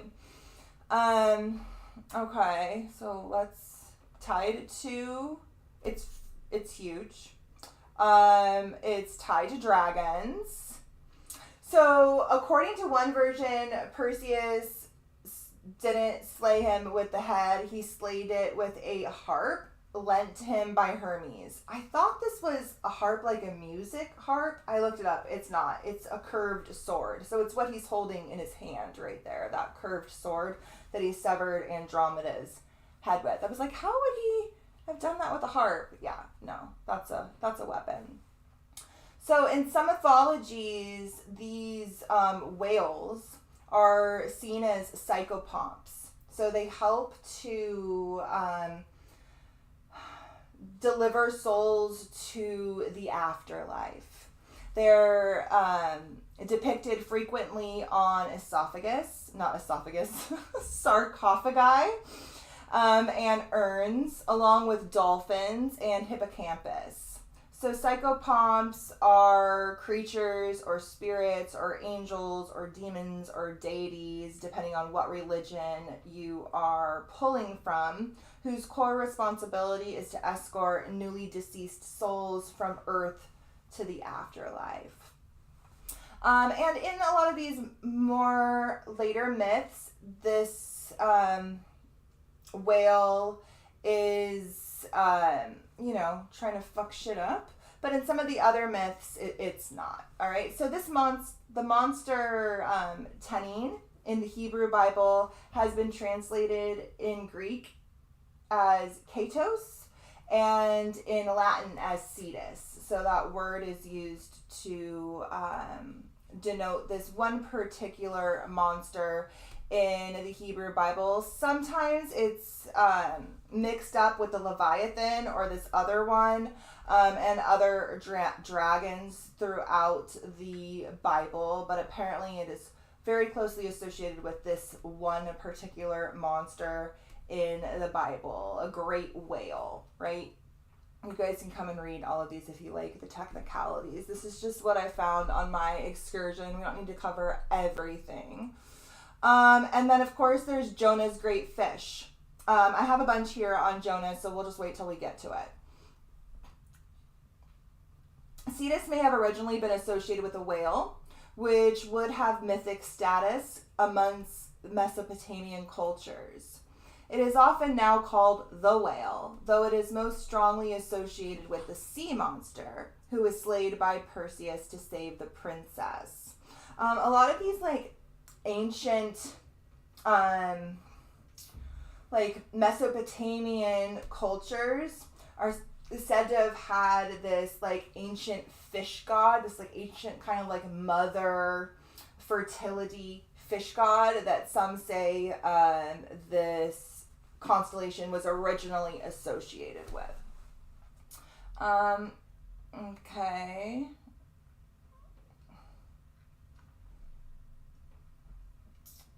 Cetus has been depicted in many ways throughout history. In the 17th century, it was depicted as a dragonfish, whale-like creatures. Okay, so Cetus lies really far away from the galactic plane. So the galactic plane, from our perspective, we live in a spiral galaxy, all right, with the galactic center at the center. But we live on one of these outer arms.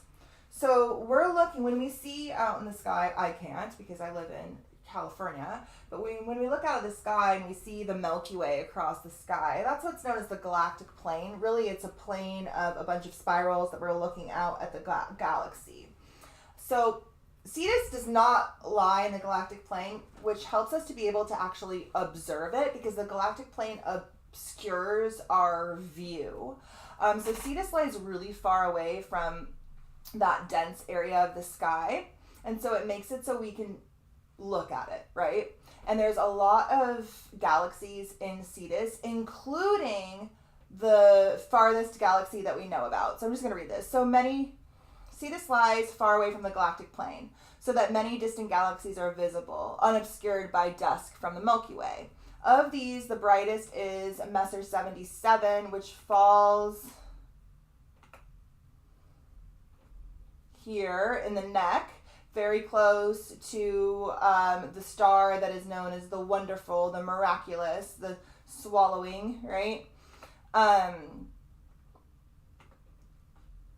This is the one that is the brightest. Okay, so this recently discovered galactic cluster, which is inside Cetus, is confirmed to be the most distant cluster of galaxies we've ever discovered. All right, so Cetus is the sea monster. It's associated with the depths of the unseen, the sea, the unconscious, the deep, the depths, the darkness, right? And within this constellation, which is massive in and of itself, is the galactic cluster that we have determined to be the most distant cluster that we have discovered. We'll have to develop more advanced telescopes. Now that we've sent ones out into space, maybe we'll find others, but this is, of the observed universe, the most distant cluster that man knows of is here in Cygnus. So this is the farthest cluster observed from Earth, and it's located there. This is the sea monster. We're in the depths. This makes sense, right?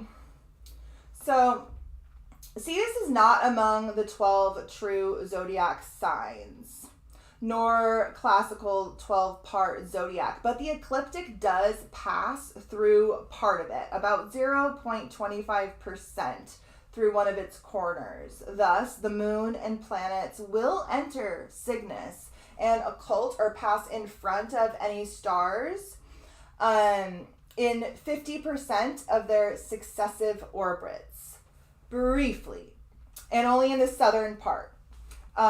So for a little bit of time, depending on the time of that planet, that moon, that asteroid's orbit, they do have the possibility of occulting or passing in front of stars of Cygnus, but it's very brief and slight, a little dip into the ecliptic.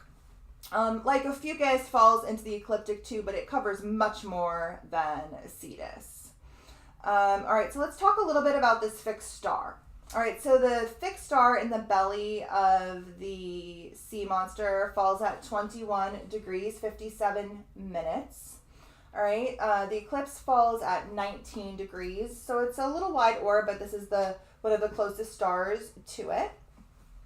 Belly of the sea monster. In astrology, this star is said to be associated with falls and blows. All right, it is a topaz yellow star, and it's in the body of the whale. Some astrologers say it has the nature of Saturn, so restriction, tests, authority, limitation. It gives compulsory transportation, change or immigration, misfortune by force or accident, and shipwreck, but also rescue, falls, and blows. This is like, traditional, mundane, fixed star astrology.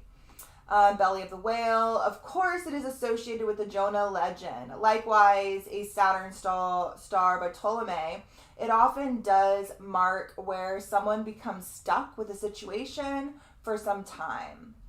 Now, I find this interesting considering current events. This star is said to be a war-like star, and it portends to falls or blows and other misfortunes brought about by force, particularly brought about by force. So this is one of the correlations that I've been kind of like zeroing in on there. I've been thinking this eclipse is going to manifest in really big war-like ways. That's not a shocking prophecy, right? Some astrologers say that the star rules the center point of the head, right? So I don't know if that means the pineal gland. I don't know if that means the top of the head, like the crown chakra, if it's not the third eye, but it's the center of our head, our northern star, our axis mundi, our center point, right? And so we have this ability to find that center at this time, but it will require retreating into the self, Mercury retrograde in Aries, right? Reassessing any sort of core wounds and healing that needs to transpire. And then also anchoring in a profound spiritual connection through the Mars-Saturn conjunction in Pisces. So the whale is said to be like Saturn, and the ruler of Aries, Mars, is conjunct Saturn right now. Saturn is the lord of karma, and eclipses are deeply karmic. So this is a very Saturnian energy. This star is said to cause laziness and idleness, but to confer an emotional and charitable nature with the ability to command, especially in war. All these fixed stars have a lot to do with like war and things that used to matter a lot back in the day and are mattering again once more. But like a lot to do with like the head of state and things like that. Makes one prudent, happy by sea and land, and helps to recover lost goods. The astrological influence of this star. The whale really means the monster. It has Saturnian properties such as inhibition, reserve, caution, solitude, and simplicity are often forced on to such people. Solitude may be forced onto you during this time. But the world, especially the freaking cats, especially like the feed, like I really recommend turning your phone off, at least on the day of the eclipse, and just going and doing something for yourself and not getting caught up in the collective world events that will be happening at that time. Because solitude and simplicity are often forced onto you, either by a mundane power or a higher power. Have it be a mundane, have it be a higher power, right? Can you stop, please? Thank you. You guys, I found this blog. I don't know who wrote this. It didn't have an astrologer's name, but it's a Galactic Astrology blog. There's a link here. When I post this over on Patreon, you guys can come and link it. There was some really good insights over here. Definitely want to check it out again, and I think you guys could find a lot of things you like over there. Okay. No. You can have your toy, but do not bring it up. No. Here, go get it. Go get it. They slide their spring under the door so that I throw it for them. So the star, the constellation of Cygnus, is related with the ability to remain connected to the unconscious, which breaks into consciousness with images of past lives and karmic sensations, which can be transformed and integrated into the present life, right? It's a great summary of what the Andromeda myth is all about. These are karmic. These are transformative. It's about breaking free from the chained parts of our consciousness and integrating them, right? All right, let's talk about Jonah and the whale. All right, I find this hilarious, you guys. Okay, so I'm sure you guys have seen my latest post where I'm like, I'm out of here. Everybody's annoying me. I'm so sick of seeing these fucking posts about the eclipse. I'm so sick of the fear mongering. I'm out of here. I'm deleting this app. I'm not going to be back until the eclipse is over. And then I went into my cave, or my belly of the whale, and I got hit in the face with like the just synchronistic nudges from the divine showing me that I was being a fucking asshole and that this is where I'm meant to be and that my voice is uniquely needed, right? And I think this is funny because this is pretty much what the myth, the tale of Jonah in the Bible is about. So Jonah is a prophet, and he was tasked by God to go and warn the people of, I wrote it, Nineveh, doesn't look like it says Nineveh, and every time I know it's Nineveh, but every time I see the word, my brain glitches because I'm dyslexic and I mix everything up. I don't mix it up, like the letters don't move around, but I can't, when I don't know a word, I can't pronounce the letters in the order that I'm seeing them. I pronounce them mixed around in my mouth. I don't know. Anyway, Nineveh. So God's like, yo, Jonah, you are one of my prophets. And you need to go tell the people of Nineveh that they need to stop being so wicked and bad. Nineveh is a city in ancient Assyria, which is present-day Iraq. It was kind of over by Babylon, and Palestine, and that whole Syria, that whole area. So, but Nineveh was it's present-day Iraq, but it was Assyria back in the day. And it was pretty much like a Sodom and Gomorrah. Like, they were wicked, and they were partaking in all of the bad stuff. And God was like, I'm gonna destroy these motherfuckers, but I'm gonna give them a chance to repent. And so he sent Jonah, and he was like, Jonah, you need to go to Nineveh, and you need to tell them that they've got 40 days to ship up and repent and change their ways. Otherwise, I am going to bring my wrath down upon them. And Jonah was like, fuck them. Like, they are just long gone. Screw them. I'm not going to Nineveh. I'm going somewhere else. And he went somewhere else. And maybe it says here. I'm summarizing this. We'll read what it says here in a second. He goes somewhere else. And he's like, I'm not going to tell him. I'm just going to let those 40 days come and go. They need God's wrath anyway. I'm not going to go deliver the prophecy that I need to deliver. And then he got swallowed up by the whale. And he was in the belly of the whale for 3 days. There's a lot of correlations between Jonah being in the belly of the whale and Christ being in the cave for 3 days and being reborn. Christ even mentions being like greater than Jonah or another Jonah or something like that. So while in the belly of the whale, he repented and asked God for mercy and realized that this was his divine mission. And then he was like, okay, fine, I'll go do what I'm supposed to do. And so I think it's hilarious because I was like Jonah. I was like, fuck 'em. Like, I don't care. I don't care. I don't care about the eclipse. I don't care about all the hoopla. I don't care about whatever the ritual is. I'm going to turn my phone off. I'm going to go read some books. I'm going to smoke some weed. And I'm not even going to participate in society. And whatever comes and happens to him is what comes and happens to him.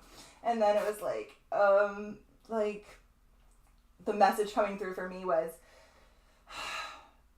needing to be the voice of reason. Needing to be the light in the sea of darkness and nonsense astrology. Everybody and their mother out there talking about eclipses, right? So Jonah was a reluctant prophet who didn't want to do what he had wanted to do. And then he went to Nineveh and he was like, yo, you guys got 40 days to ship up. And then they did. And they like fasted and wore special clothes and prayed, and then God was like, all right, you guys aren't that bad. And so Nineveh got to live to see another day.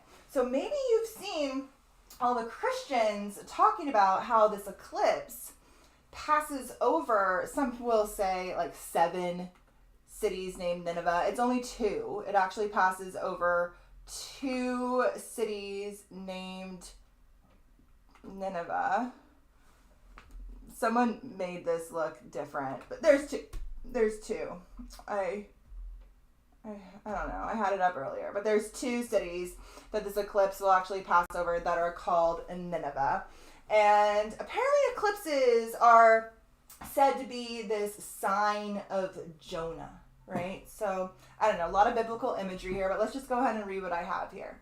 So Jonah initially disobeys God's command to go to the wicked city of Nineveh and give prophecy, causing him to be swallowed by a whale as punishment.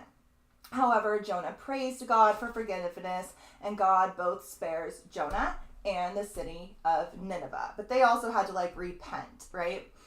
So in the New Testament, he answered, quote, "A wicked and adulterous generation asks for a sign, but none will be given it except the sign of the prophet Jonah. For as Jonah has 3 days and 3 nights in the belly of a huge fish, so the Son of Man will have 3 days and 3 nights in the heart of the earth." So after he's swallowed by a large sea creature, he's then released and he returns to his divine mission. So we all are in the belly of the whale right now, right? This eclipse aligns with the star that is the belly of the whale. So we all are in there, connecting more deeply to divinity. This eclipse is a portal to divinity itself. It's awe-inspiring. It is a spiritual experience, even for the muggles, right? The muggles are like, oh my god, look at this, it's so fucking cool. The science freaks are about to lose their mind, like it's awe-inspiring, right? And we're in the belly of the whale, and we're all about to return to our divine mission. This North Node eclipse conjunct that North Node, Mercury retrograde, reassessing it in order to bring us more into alignment with our divine mission, which perhaps we were, going off in a different direction, thinking we knew better as opposed to what was our fate, what was our destiny, what was our divine mission, right? So early Christian interpreters viewed Jonah as a type of Jesus. Jonah in Islam is regarded as a prophet, and the narrative of Jonah appears in the Quran. What did Jonah tell the people of Nineveh? That they would be overthrown in 40 days unless they repented. What were some of the things the people of Nineveh did to help them repent? They believed Jonah, they fasted, they prayed in sackcloth and ashes, and they turned from their evil ways. So we can look at this as like this Chiron conjunction, right? There are things that, woundings, right? There are, and when we're wounded, we act out in ways that aren't good for us, right? And there's healing that needs to transpire. We also have the Saturn, Mars conjunction in Pisces. We are being asked to sustain some sort of spiritual impulse, some sort of connection to the divine right now in the belly of the beast during this eclipse season, when the outer world is trying to pull us in every direction and distract us with so much collective chaos. We are being asked to heal and align more deeply with our divine mission, right? So the phrase sign of Jonah was used by Jesus as a typological metaphor for his future crucifixion, burial, and resurrection. Apparently, he said that he was like the sign of Jonah. Do I have it in here? I read it, but I don't know. Maybe I have it in here. There was a quote, like the passage from the Bible. I don't know. But that was what he told his disciples, right? And supposedly this was like a foreshadowing of his future crucifixion and then being in the cave for 3 days and coming out resurrected, right? One of the main themes of the book of Jonah is that Jonah wants God to operate on his timeline, his will, right? And at an eclipse, this is what you'll hear many astrologers say, this is not a time to manifest through your own will. This is a time to align with the divine will, right? So Jonah wants God to operate on his timeline. Jonah is exemplified as an extremely impatient man. Like, this is Aries in a nutshell, right? He wanted God to dole out punishment on his clock instead of according to God's plan. He was like, smite those motherfuckers, take them down, they're evil, they're horrible, they don't get a chance to repent or change their ways. And God was like, bro, you need to repent and change your ways. So yeah, God showed Jonah that it was his infinite wisdom, and he cannot and will not be rushed, and Nineveh was inevitably saved, right?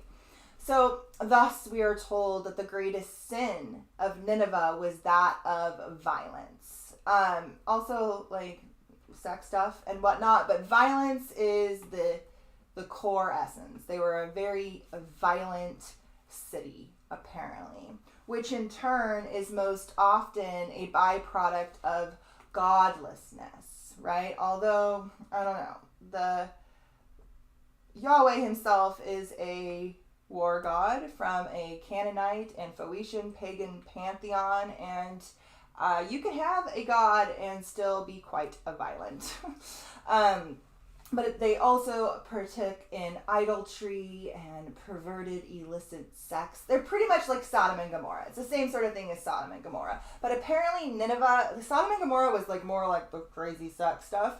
But Nineveh, it was violence. The core essence was that of violence, which is still a very common sin today. And we see this, of course, manifesting on the world stage, and we will very much see it manifest around the time of this eclipse.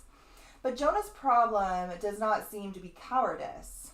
Rather, it seems to have been resentment against the Lord for giving the hated enemy a chance to even repent. The prophet Jonah was both foolish and selfish. This is Aries. Aries energy is the fool. It's the start of the story. It's foolish and it's selfish. It's the area of the self. It's the sign that governs the self. And so Chiron is really helping us to heal a lot of these like foolish, selfish dynamics of our identity, of our self, right? He mistakenly thought that he could run away from God. He ignored God's desires and indulged in his own prejudice against the people of Nineveh, Israel's fiercest enemies. He thought he knew better than God when it came to the fate of the Ninevites. So, I wrote here that the God you take on is the consciousness that you allow to give dominance over your life, right? So as we are solidifying this sustained spiritual impulse, I want you to think about your view of divinity. I wrote here, this is why names are so important. This is why a lot of these dogmatic religions claim they are the one way and the only way, and that you have to use these certain names for God, like Yahweh or Allah or whatever it may be. Because when you take on that God, when you take on that consciousness, you allow this energy to have dominance over your life. I wrote, we see this even in AA. Like when I was in AA for like alcoholism and drug addiction, one of the core teachings is you have to give your will up to a higher power, any higher power. They don't care what it is, but you have to name it.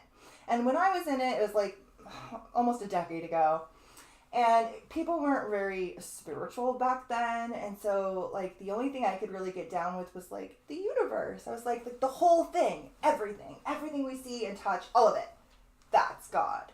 And my sponsors were like, I don't know about that. I'm like, what do you mean you don't know about that? That's the only thing that makes sense. Like, they really wanted you to pick a name or a thing. Even if you couldn't come up with a name or a thing, they were fine with you saying that the doorknob to the room was your God, because it's greater than you. Opening that door and walking into the rooms of AA with all of those people and all of their wisdom is greater than you. Anything that you named outside of yourself, it really starts to give that consciousness dominion over you. This is why names are important. This is why I do not ascribe to any sort of specific dogmatic religion, and I pull from all of them because they're all telling the same fucking story. But when we get caught up on a certain archetype, that thought form kind of has some dominion over us spiritually. I've got a little bit more I want to cover, but I guess this is here right now, so we may as well talk about this. Okay, speaking of giving consciousness dominance over your life, or aligning with certain consciousnesses. Okay, so I only know about this because of this lovely astrologer from Spain who is just so brilliant, and she always tells me cool stuff. So she commented this on my post. She says that the eclipse is conjunct the asteroid Russia, which I did already know about. I'll just read this. So she says, looks like what happened in October with Israel, October 7th, will be expanding during this eclipse. as the asteroid Israel is at 22 degrees of Capricorn. It's sitting in a square to the eclipse. It's sitting in a square to Mercury retrograde. It's also sitting in a square to America. No, it's sitting conjunct America and Ukraine. And Russia is exactly conjunct the eclipse. She goes, but, and I knew all of this. She goes, but, I didn't know this next part. This is crazy. She goes, but the interesting thing is that the asteroid, I don't even know how to say it, and I don't even want to say it because I don't want to summon him. But this guy is conjunct the eclipse. This guy was the demon who helped Solomon build the temple in Israel, the first temple. Or was it the second temple? It was the first temple. David built the second temple, I believe. So she's talking about the red heifer ritual and all of the stuff that we're seeing come out of there. And this like whole end of the world type of vibes, right? We've got CERN going on. We have this World War III ritual manifesting. People say there's like a lot of summoning things coming out of CERN. And she was like, look into this dude, right? He's in the Talmud. And he is said to be a demon and a fallen angel, a prince. And he can go to ethereal heaven realms and study and learn things, then go to earth and learn other things. How he was captured and he was built the temple. Okay, so yeah. I said I knew about Russia at 19 degrees, exactly conjunct the eclipse, and Israel at 22 and all this other stuff, but I didn't know about Solomon's demon. I mean, I knew about him and its connection to the seal of Solomon or the Star of David and the ring that built the temple, but I didn't know this asteroid was here. Great find. Everything's looking really biblical and really orchestrated end of times rituals are in the works, right? So yeah, this dude, King Solomon, which is the progenitor of a lot of Judeo, even Christian, and Freemasonic doctrine, prophecy, and dogma, is said to have built the first temple in Israel. And he was said to have built the first temple with the help of this demon, which he summoned with his ring, which was like this magical ring that has the seal of Solomon or the Star of David on it. And this ring can summon demons and then make those demons do their bidding. And so he summoned demons, including this demon, and made them build the temple, right? And so she's saying that this eclipse is conjunct that demon. We also have the Devil's Comet at that time, CERN doing collision experiments, NASA shooting 3 rockets at the moon, World War III rituals, the bird flu thing, Iran and Israel, like a lot of things are popping off. So I would just unplug from it all and go and do your own thing.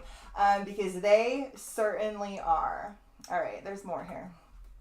You guys can click here and read more about that guy if you want. He looks kind of like a chimera. He is like just a bunch of animals mixed together. Here, I'll show you. This is what he looks like. It's just like a whole bunch of animals mixed together. No opposable thumbs, so I'm not sure how he built a temple. But yeah, fun stuff. Very fun. All right, where was I at? So let's talk about some of the other stars, right? So not only are we in the belly of the whale, but we're also aligned with the golden cord of Pisces. All right, the Pisces fish are said to be associated with several different things. At their core, basic essence is this dualistic fish. One is pointing up north towards the northern star, and the other one is looking kind of that way, more down towards the south. They're said to be this like yin, yang, light, dark, this duality, and it's tied together by this golden thread with this knot in the middle. So golden thread, here's the knot in the middle. And that knot is that essence of like 0 point between these two polarizing forces. And I find it interesting that that knot lies very close to Cetus. Like, in order to find that middle, we have to go into the depths of the self, into the belly of the whale, right? And then be reborn through it. Okay. I promise we're going to get to the chart at some point, but I wanted to kind of cover all of this because I fell into it. So that star in the gold cord is known as Epsilon Pisceum. It's a giant star, and it's located in the constellation of Pisces, the fishes. It's a major star, and it forms part of the constellation. Khat is the traditional proper name for the star. There is one exoplanet that has been discovered or speculated to exist orbiting this star, which is pretty interesting. We've only discovered a handful of exoplanets. This word means two in Estonian, and it's the cord that tied mother to child as they fled the sea monster. So the core Greek myth tied to the Pisces fish is that of Venus and Eros. So Venus, the goddess of love, and her son Eros dove into the river Euphrates, which runs through Palestine, hiding from Typhon, which is a different sea monster, but it's right here by this sea monster. It's the same thing. And they tied themselves with this golden thread so that they wouldn't lose each other as they fled for their lives. All right. Okay. Pisces originates from some composition of the Babylonian constellations this, which means the great swallow in current Western Pisces, and the Lady of the Heaven, which was supposedly associated with Inanna. So it didn't used to be two fish. It used to be kind of like one great fish, which was associated with fertility. Much like the Vesca Pisces has a lot to do with like the yoni and the womb, right? And Pisces was known as this like lady of the heaven that then gave birth to the whole zodiac, right? Pisces is associated with the Greek legend of Aphrodite or Venus and her son Eros. They either shapeshifted into fish to escape or were rescued by two fishes, depending on who is telling the tale. In the Greek version, Aphrodite and Eros, while visiting Syria, which is very close to where Nineveh is too, they fled from the monster Typhon by leaping into the Euphrates River and transforming into fishes. The Roman variant of the story has Venus and Cupid carried away from danger on the backs of two fishes. But they're both tied to Pisces. This was a link to the Pisces page on the Theosophical Society website on the constellation or the sign of Pisces. There was a lot of good stuff on there, but it looks like the hyperlink didn't come through. You guys can find it. It's really good. We're almost done here. Because of precession, the stars move. Precession is caused by the wobble of the Earth's axis, moving in a circle over 26,000 years that's caused supposedly by the gravitational pull of the sun and moon. And that causes Earth's axis to wobble, the pole star to change over 26,000 years. And because of this wobble, the stars move. And they move 1 degree every 72 years. So this is why stars have moved out of alignment. So because of precession, the constellation of Pisces is now the first sign of the zodiac. So the stars of Pisces align with the equinox, but the sign of Aries is associated with that equinox energy. But entirely within its boundaries lies the sign of Aries. Like I said earlier, Pisces goes from 18 degrees of Pisces all the way through Aries. It's massive. The vernal equinox being located in a pretty starless area of the sky, but it is near the tail of the southern fish. Okay. So according to this ancient astrologer, Pisces used to be associated with this one singular fish, okay? And it is probable that original connection stems from these ancient goddesses that span different pantheons, right? So there's the Syrian goddess here, Derico, which the fertility goddess, her symbol is a fish and doves, very similar to Christ, symbol fish and doves, right? Pisces is associated with Christ as well. This is where you can see the symbolism morph over time, right? All of the cultures are telling the same stories, just in a little different way. There's Phoenician goddesses in here. There's Assyrian goddesses in here. All of these are pretty much the same deity, just throughout different pantheons, and they were all associated with a fish that later became two fishes. Okay, so is the chief goddess of northern Syria, fertility goddess. She was also their love goddess, so she was also like Aphrodite or Venus, who later was associated with the fish. So she was a symbol of fertility, of life-giving waters, the fish, the doves, and love. All of which we see associated with the modern symbols tied to this constellation.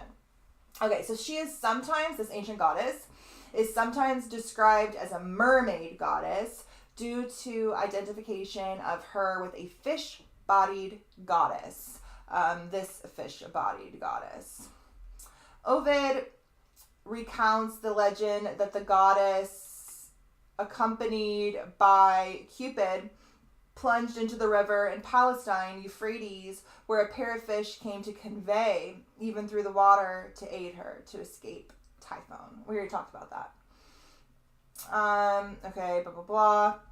So even Aphrodite and Venus was born of the sea herself. She rose up out of the shell from the sea, right? And Venus is said to be exalted in Pisces. She likes to be in Pisces even more than her home signs of Libra and Taurus. There's also another myth that talks about an egg falling into the Euphrates and rolling onto land by fish that was hatched in the clutches of doves, that is tied to the birth of Venus. One fish is represented with its head pointing upwards towards the North Pole star. The other is shown at a right angle, swimming along the line of the ecliptic, or the path of the sun.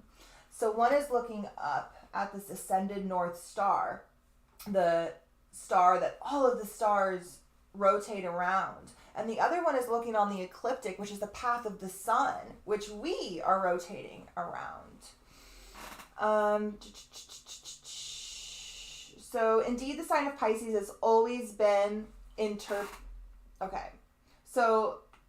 indeed, the sign of Pisces has always been interpreted through like mundane astrology as being associated with Israel. Both Jews and Gentiles have agreed in this. This Jewish commentator said that. So he, in his writings, he says that the sign of Pisces always refers to the people of Israel. So perhaps, keep an eye on that area of the world. I mean, we can't help but do so.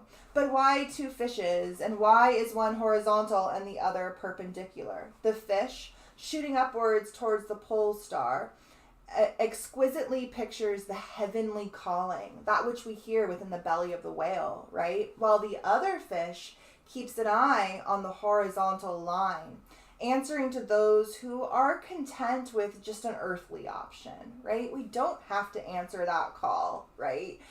Jonah didn't have to answer that call. We don't have to answer the call. We can reject our destiny. We can reject our heavenly calling. We can reject the ascent and be content with just a mundane existence, right? Okay, that's it in the PDF. All right, I know that was long. I think you guys like it though, so I don't know. I like it. That's all the stuff I learned. I have to dive into every video and learn something new. Otherwise, I get bored just telling you guys the stuff I already know. So I have to go find new shit every time. All right, so we'll come back to that. Let's go to the chart and let's talk about the chart. It's only 10:15. All right. Again, it's an eclipse. There's not much that we can really do or need to really know. Let me just see. I covered all of this and all of this and all of this and all of this and this and this and that. All right, so we just have this. All right, let's talk about the eclipse. All right, so the eclipse falls at 19 degrees of Aries, exactly conjunct Chiron, within just a couple degree orb to the north node, which is here at 15 degrees. The north node, the moon, the sun, Chiron, and Mercury all align with stars in Andromeda. Mercury stationed retrograde in exact conjunction to the Andromeda galaxy, and now at the time of this eclipse is in almost exact conjunction with Eris.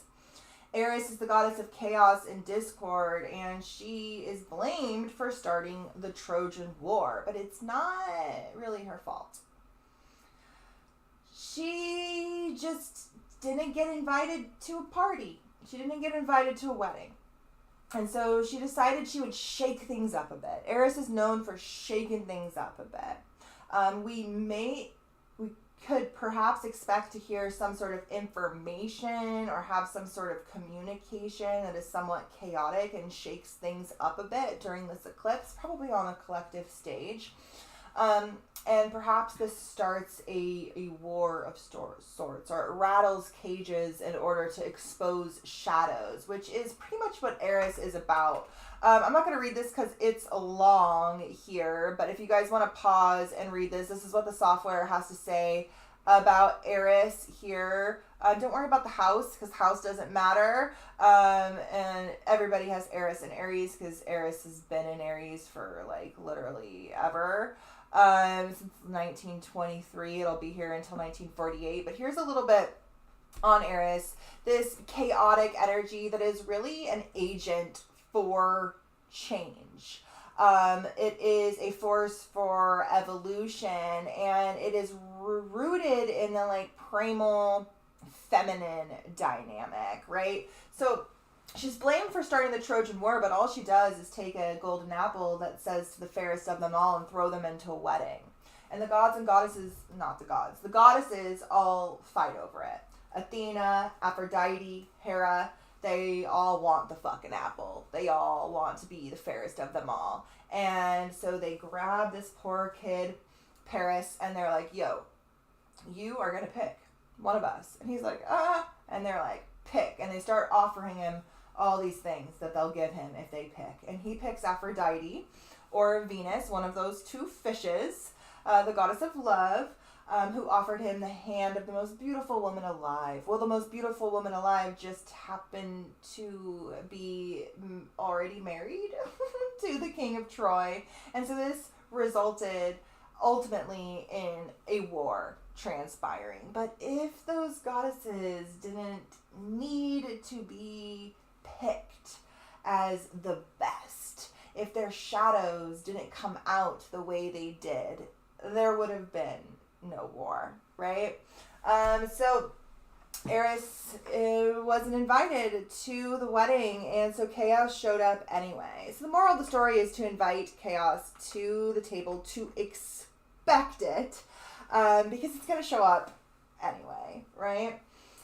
Okay, so the eclipse is at 19 degrees of Aries. You want to look and see where Aries falls in your chart. all right? Some new giant story in regards to healing your identity, your persona, yourself through whatever house Aries governs in your chart. For me, it's my 8th house. I'm doing it through the occult, doing it through the esoteric, doing it through deaths and rebirths and transformations. If this is in your 10th house, perhaps you're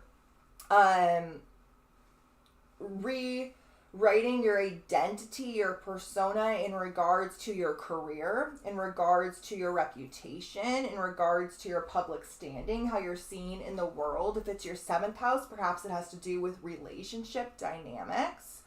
12th house, it's going to be very spiritual in nature.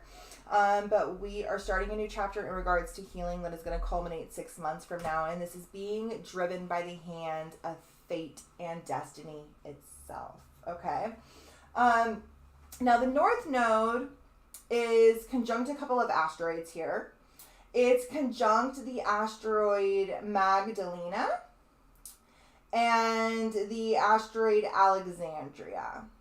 The asteroid Magdalena which is associated with Mary Magdalene, exactly conjuncted the sun on Easter. It was Easter, right? Oh, it was the day before Easter, on Saturday, which I think is really cool. I noticed this then, but I was not around. I was in my cave, preparing for my own resurrection and rebirth, being vomited out of the whale after being smacked in the face by the hand of God itself.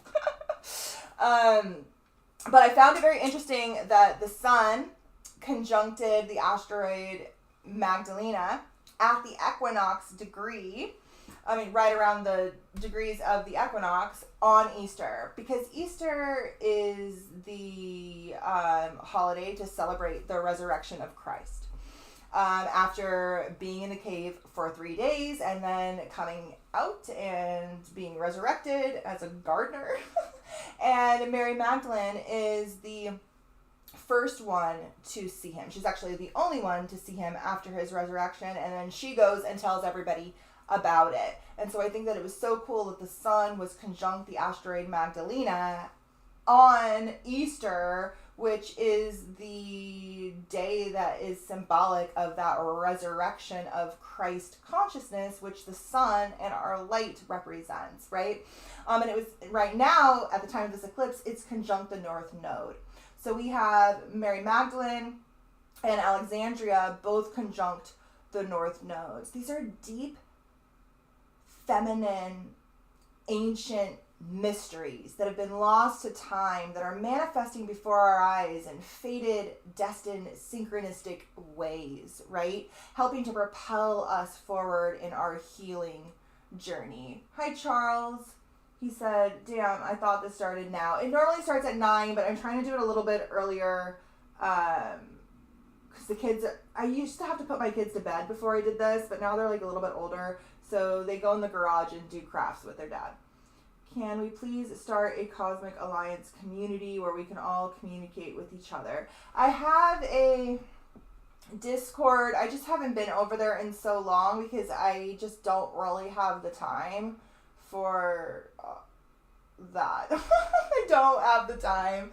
And I have so many of my own rabbit holes that I was like getting pulled in all different directions by other people. So I had to like reel out of that for a while. But there is a Discord for Patreon members, and yeah, we can get you over there, but I'm like literally never there.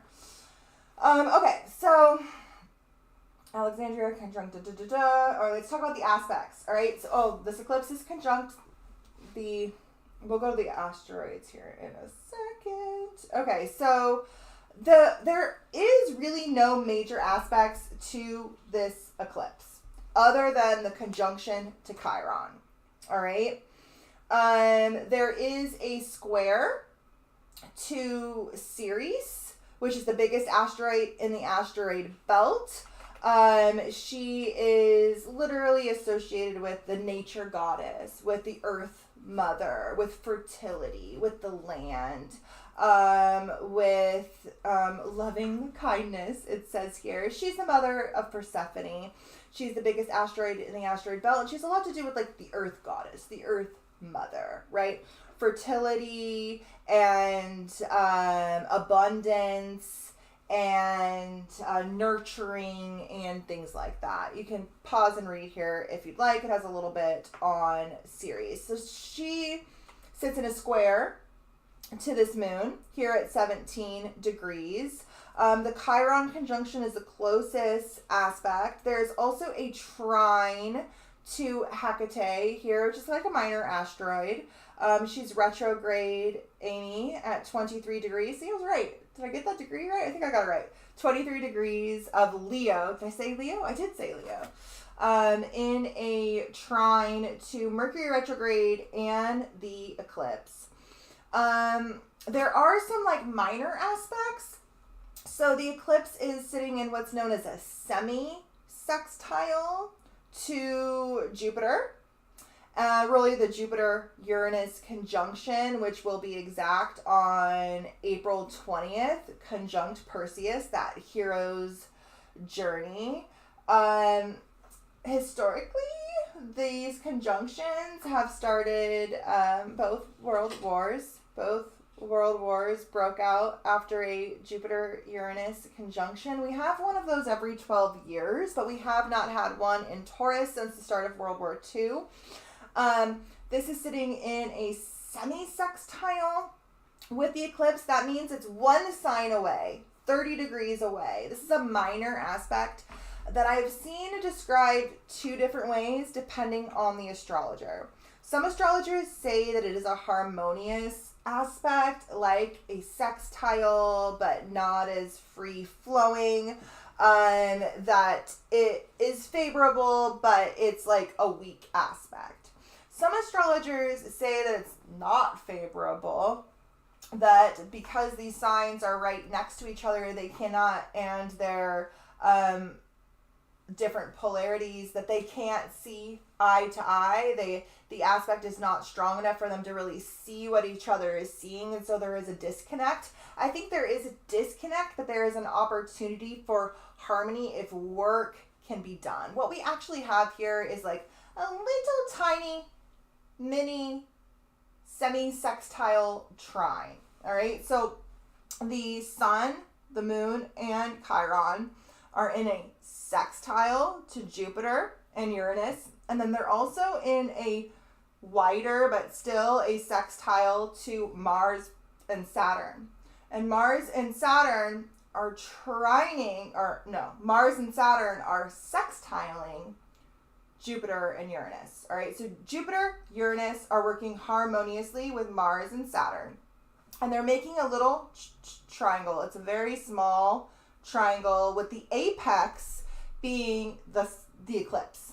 So the eclipse and Chiron are at the apex. Over here, we have Mars and Saturn. Over here, we have Jupiter and Uranus. And it's like this little tiny triangle that can work together, but it will take a lot of effort on our part. And where the ease and benefit comes from is from Jupiter and Uranus working with Saturn and Mars.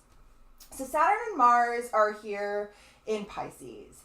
They're working to solidify some sort of sustained focus in regards to the spiritual dimension and or build some new like psychic boundaries within our psychic realm, boundaries within the boundaryless realm in general. It really helps to focus our concentration on some sort of discipline, something that requires careful technique or concentrated energy, particularly something spiritual, right? And we have the Jupiter-Uranus conjunction, which will be exact on the 20th.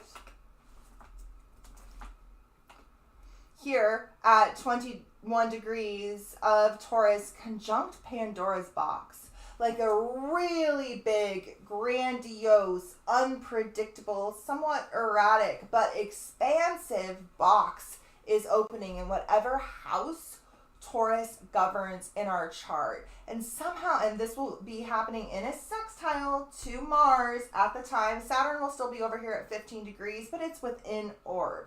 So it's working harmoniously with Mars at the time of that conjunction. That planet of action, that planet of drive, that planet of motivation, which just got this sustaining impulse from Saturn. This structuring, this due diligence about it, right?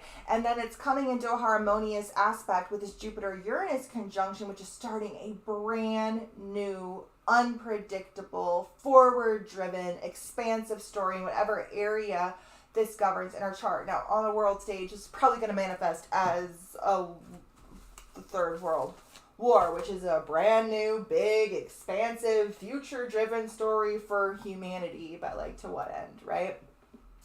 Okay, let me see what else we got here. So the eclipse is in a semi-sextile to both of those. It's in a trine, working harmoniously with Hecate, the goddess of magic and witchcraft, which can be great for us personally. For any sort of like divination or spiritual practice that you may choose to do or not do during this time. But then it's also helping to fuel any sort of collective spell work that may be manifesting on the world stage. So again, I very much recommend just unplugging and going and doing your own thing. I will not be looking at any news. I will not be around. The next couple of days, I'm going to be working on all of your guys' eclipse analysis, like going and focusing on your guys' charts and stuff like that. But on the day of the eclipse, I'm going to be out of here. Okay, what else do I want to talk about? Okay, I want to go to this other chart to talk about some of these asteroids.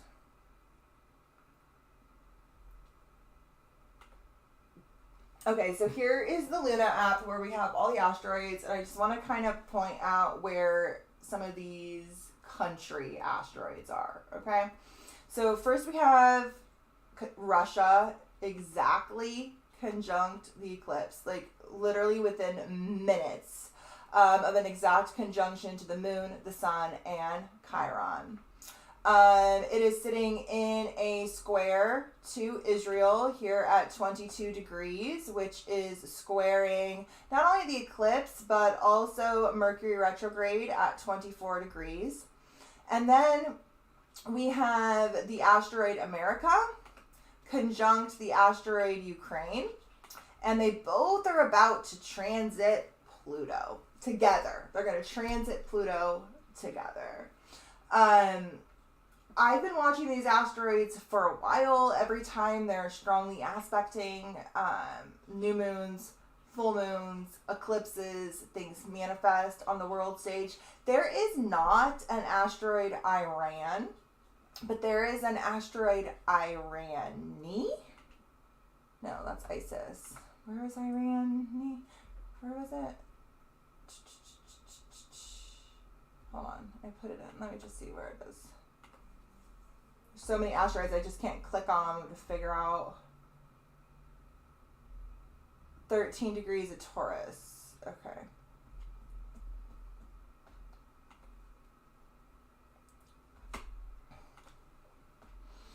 Okay. So it is, whoa. It is right here, 13 degrees of Taurus, the asteroid Irani. So it's not strongly aspecting anything right now, but if we go to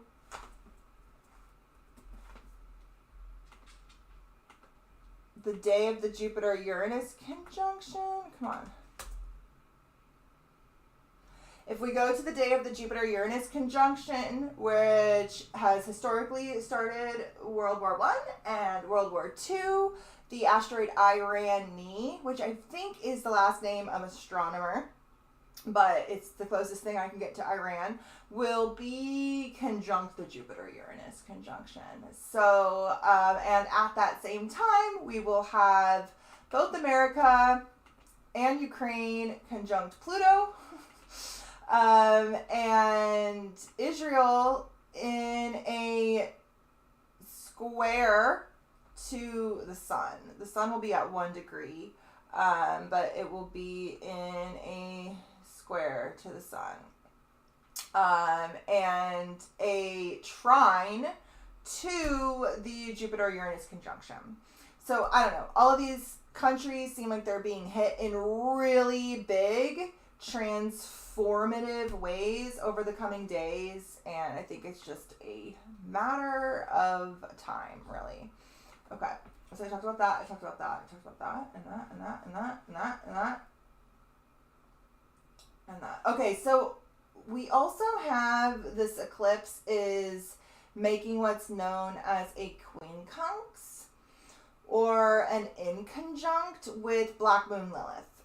Again, I'm not going to read this, but you guys can pause and read this if you'd like, a little bit on Lilith. Don't worry about the house, but a little bit of Lilith and Virgo. So Lilith represents the repressed, right? Lilith represents the repressed parts of our psyche, the things that we're working to free by breaking the chains that bind us, by going into the belly of the beast and coming out reborn, by resurrecting, by severing the head, by freeing the princess, by breaking the chains that bind us. We are working through the repressed Lilith energy. So Lilith is in an irritating, disconnecting aspect with this eclipse. It is what Rick Levine calls the pebble in your shoe. It is annoying. It is like a pebble in your shoe. You're walking, it's irritating you. It's not annoying you enough to necessarily, it would annoy me because I have sensory issues. But maybe somebody can ignore that. Because it's not super forceful like a square or a conjunction or an opposition that forces you into action. It just annoys you, and it manifests as this sort of disconnection, as this need for compromise, right? Sit down, take the pebble out, things will be better. But you don't have to sit down and take the pebble out. You could keep walking, right? And so Lilith is there. Our shadow is there. The repressed parts of ourselves are there. I mean, think about an eclipse. It's literally the moon, the subconscious, coming in front of the conscious. The darker parts of ourselves come alive. And we're being asked to address those, but we're not being forced to address those. We can ignore them, but that pebble in that shoe will then manifest into a boulder later on when Lilith moves into an opposition with the sun, or a square with the sun, or some other more tense aspect. Right now we're being asked to do a little due diligence. Take a look at the shadow dynamics, right? And it's here in Virgo. So look and see where Virgo falls in your chart, whatever house that falls at. That is the area of focus for me. This is my first house. And let's read a little bit about Black Moon Lilith in Virgo. So Black Moon Lilith right now is in the precise and practical earth sign of Virgo, indicating that you believe that you are always having to live up to other people's high standards. You feel that others demand perfection, which means that you are doomed to fail. In fact, it is you who sets the standards.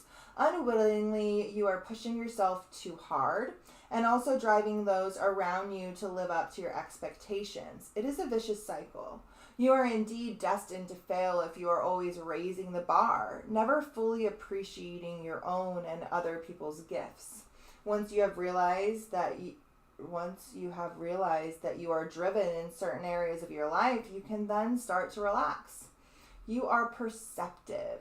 So once you have acknowledged your own shortcomings, as a need for perfection is indeed a shortcoming, then you are able to see the light. You can lighten your load as well as other people's. You may even see the humor in such situations and help others laugh with your gift for analysis and perception. Okay, so we have The eclipse in a quincunx to Black Moon Lilith, so a disconnected, irritating need for compromise, need for realignment with the repressed parts of our psyche, in a trine with the magic within us, working harmoniously with that magic. Also really kind of working with this Jupiter-Uranus conjunction on the horizon, and also this Saturn-Mars conjunction in Pisces. And then, yeah, I think that's it. Let me see. Did we say all these things? Mercury retrograde. So Mercury retrograde will conjunct the Sun on the 11th, the day after a couple days after the eclipse. And then it will conjunct the North Node on the 15th. Okay, and it does this with Venus. So Venus will be there at the same time. Let me just go there. Okay, so Venus will be conjunct the North Node at the same time Mercury retrograde comes and conjuncts the North Node, right after having conjuncted the Sun just a couple of days prior, also having transited over Chiron. All right, so Mercury is making its way backwards through Aries, transiting right now over Aries. Things are a little chaotic, right? Things are a little disruptive.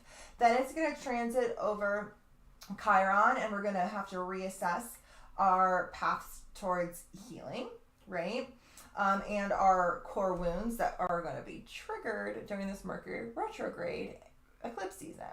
Then it is going to transit over the North Node. This is a realignment, a recalibration in regards to this fated, destined chapter that is unfolding here in Aries, which is, of course, entangled with other people, because as the Aries North Node is always opposite the Libra South Node, which is conjunct the Sun at the time of this eclipse. Is conjunct the Earth at the time of this eclipse. We have the Sun always opposite the Earth. The Earth is conjunct the South Node. The Sun, the Moon, Chiron conjunct the North Node. On the 15th, Venus will reach this North Node. Wherever the North Node is touching is what we're being urged to develop, right? So when Venus transits the North Node, the same time Mercury retrograde transits the North Node, we're being asked to develop the self through and because and with others, right? Venus has a lot to do with relationships, and Mercury has a lot to do with while retrograde, reassessing, remembering, reconfiguring, realigning, rewriting the self-other dynamic during this time. Okay. I think I said all the things. We're gonna go to the cards and call it a day. It's an eclipse. There's nothing you can do. Pay attention to what you're being shown in regards to your fate, your destiny, that call, that message. Like, listen for the call, right? And if you're being swallowed by a giant fish right now, good. Because you'll eventually be vomited up and be right back on your destined mission, but you have some sort of lesson to learn within the belly, right? All right, let me go over here. I just put this here, you guys. I posted this on Instagram today. This is a quote from the show Heroes, which I absolutely love, and I have watched probably 4 or 5 times all the way through all 4 seasons. This is from season 3, episode 9, when the second eclipse comes, because the show season 1 starts with an eclipse and all of everybody's powers of all different sorts manifesting during that time, and they're all propelled on this new hero's journey, thrown out of their old life and thrown into a new one. And then this quote is the opening line from season 3, episode 9, when this next eclipse comes that takes all of their powers away. And so they are thrown into a new chapter and a new story that is rooted in a vulnerability that they have not felt for probably, I guess, three years since before their powers manifested. And it's a beautiful quote that I love very much. Hold on. Be good or I'm kicking you right out. Yeah. Almost done. So when the moon passes between the sun and the earth, strange fascination takes root in the heart, and suddenly anything is possible. The power is undeniable, its beauty mesmerizing, its lure biblical, its meaning unknowable, and as quick as it comes, it disappears, leaving us to dwell on our own insignificance in the face of God. All right, here are our cards that I pulled. They're kind of perfect, of course, for this energy because these cards never let me down. The archetype card I pulled for the eclipse is the gem. This is the card that I pulled. And then as I was like putting the deck away, I like looked down on the floor and this card, the siren, was like down there on the floor by itself in the depths. And I was like, of course it is. Like fucking of course it is. And I love how both these cards have gems on them. There's the gem here and then there's the gem by the tail of the siren. And so it tells me that there are like multiple gems that we can align with at this time. One where we're like pulled to the depths by some alluring, distracting, drowning force. And then another one where we dive into the devil's snare. Buddy, no biting. Come here. Where we dive into, no biting. This cat is like, he doesn't know how to play, right? And so he's like, violent. Yeah. He's from the streets. He likes to throw hands. All right, well, be good. I'm almost done. No. Come on. Okay. The gem, which we can find on our own journey into ourselves, letting go and going with the flow. Where was it? I wrote it here. Gems, sirens, and devil's snare. Let go and flow. The divine will show and you will know. All right. So this card here always reminds me of Harry Potter when he's going down unto the belly of the beast, into the underground Hogwarts to get the Philosopher's Stone. And one of the things that he is faced with is the devil's snare. And it looks a lot like this. It's these like vines that are like entangling you. And if you struggle and you fight against the vines, they will strangle you and you will die. But if you let go and you go with the flow, and you go into the... Come on, buddy. I can't get my thoughts out with you distracting me. You have to go. You have to go, bro. I'm almost done. Go play with your sister. If you let go and you go with the flow, things work out for you, in summary, right? Or you can just get pulled in whatever direction by this like alluring, hypnotic spell. And there's a gem there for you too, but I don't know if it's going to be as good as the gem you're going to find on your own quest into your own underworld, or you're going to be taken into somebody else's. All right, so I'll go ahead and read these from the books, and then the card that came out on how to help us kind of navigate this. Let me find it in here. Normally I have it beforehand, and then we'll wrap it up, and then hopefully this eclipse season will just come and go and we never have to talk about it again. I'm so over it. I love eclipses, you guys. Not only do I love eclipses, but I was born mid-eclipse season with my nodes in these exact signs, so I love, this is like literally my eclipse, and I don't want to hear about it anymore. I do not want to hear about it anymore. Okay, where's the gem? Storm, the flame, the gem. Okay. All right, the gem, the diamond, the gold, the inner treasure, right? If we follow somebody else's shit, we're going to get lost and we're going to find that scary looking red gem that looks slightly cursed. Or this beautiful rainbow gem that is found on the inner planes. Mercury wants us to go within, right? To find this inner treasure. There are infinite names for the gem. It is also known as the jewel, the star, the talent, the gift, the gold. One thing for certain is that it is found deep within a substance that is very much unlike it. For example, a diamond in the rough. The gem always stands in contrast to its surroundings. You can't find it when you are among comforts and pleasantries, but maybe in the belly of a whale. Precious stones develop slowly deep in the earth, amid pressure and darkness.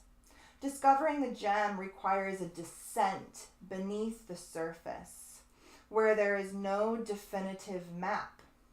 Yet the longing to touch the true gem within us is so strong that we cannot help but seek out its radiance. Your gem, like your destiny, is unlike any other in the entire world, so keep digging.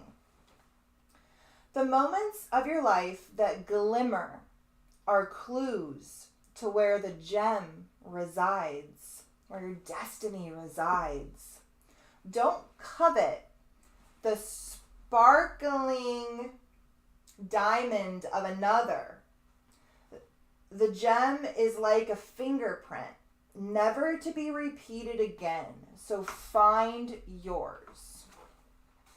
In mythology, the diamond is often linked to the daimon, or our inner light that leads us towards our true self, our purpose, and our destiny. All right? Aries is all about that inner light. I'll read this in a second. When this card is evolved, it is unique, shining, generative, and irreplaceable. But in its lower archetype, it represents envy or greed or grasping at something. All right? Let me read this before we go into this other card. So Aries this is a little poem in the Honeycomb Planner for Aries. They have one for every sign, and they're beautiful. I love them so much. So it says, I am the first spark of light springing to life from the depths of the darkness, right? Aries is that first spark of light that is found in the depths of the darkness of Pisces, right? That was birthed from that womb.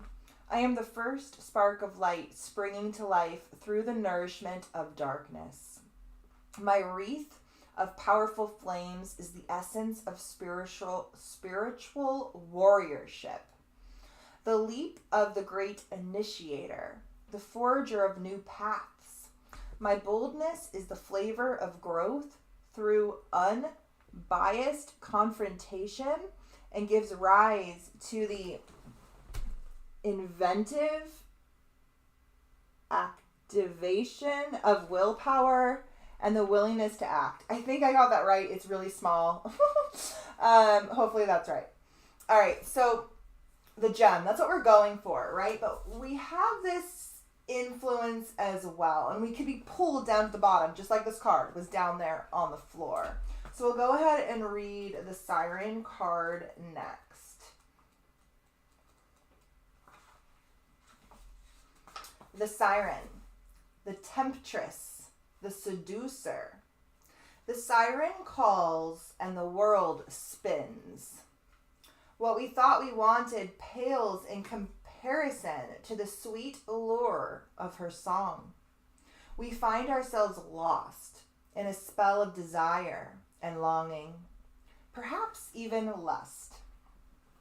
Whether the thing calling to us is ultimately good or bad or somewhat irrelevant, it's the journey that matters. And the work of the siren is to take us on a deep psychic descent. Following her song, we go down, down, down, to a place where lessons are learned and courage must be rallied to find our way back to dry land. This is much like going into the belly of the well and then being vomited up ashore, right? Where lessons are learned and courage must be rallied to find our way back to dry land. Try as we might, resisting the call may not even be an option. Unless, like Odysseus, we bind our hands to the mast of our ship. It's likely, though, that falling for her call is the only way we will come to live more fully on the surface. Other iterations of the siren archetype include the nymph, the mermaid, and the fairy. They often come in sets of 3 as a trinity of temptation. Embodying the siren archetype requires that we explore things that are taboo. The siren laughs at conventions and constraints. She eats the rules. When this archetype is evolved, it is awakened sensuality, absorption, and arousal. But in its lower archetype, it is wickedness, adultery, all of the things that Jonah was supposed to warn Nineveh about. Wickedness, adultery, wreckage, betrayal, and instability, right? These are all things that can be happening around us. We also are all hearing this siren's call. And I guess the goal is to listen to the siren within and the call down into the depths of the self, into your own unique gem, as opposed to the call of the many sirens without that are going to be luring us and pulling us and distracting us and tricking us during this time, much like the fairies and the nymphs and the fae and all of that. Okay, so this is the archetypal energy we're at, and this is the card that helps us to navigate it. So it's celestial of earth. It's the earth energy and the celestial energy combined, which happens at an eclipse. I mean, look at this card. It even looks like an eclipse. And I love that it says body wisdom, because we're heading into the Jupiter-Uranus conjunction. The Jupiter-Uranus conjunction is happening in Taurus. Taurus very much governs the earthly realm, the tangible realm, and the body. And Jupiter is literally the planet of universal wisdom. We can really unlock a lot of core universal wisdom from those higher celestial spheres down into this earthly realm through the body at this time. All right. So let me go ahead and read this from the book, and then we'll call it a night, and we're done. We're done. Okay. Where is it? Should have marked it before. I know I always say that. I haven't been doing it. I'm lazy. All right. Celestial of earth, body wisdom. Okay. As the celestial energies embody into the earth energies, they inform and hold on. As the celestial energies embody into the earth energies, they inform an intricate inquiry into one's own form. The body as cosmos, personal well-being, and the connection between body and mind. This card is an awareness of the inner and outer cycles of life and how they play out over time. It is a tuning into the body and asking for its wisdom, not just for health, but also for the magical dreaming senses which it has access to, but which society has covered over with mechanical objectivity. Am I taking life in? Am I taking life in? Am I chewing on it? Am I swallowing it down? Am I digesting it? These experiences are casting out the parts that do not serve me. That's what an eclipse does. I'm going to read that again.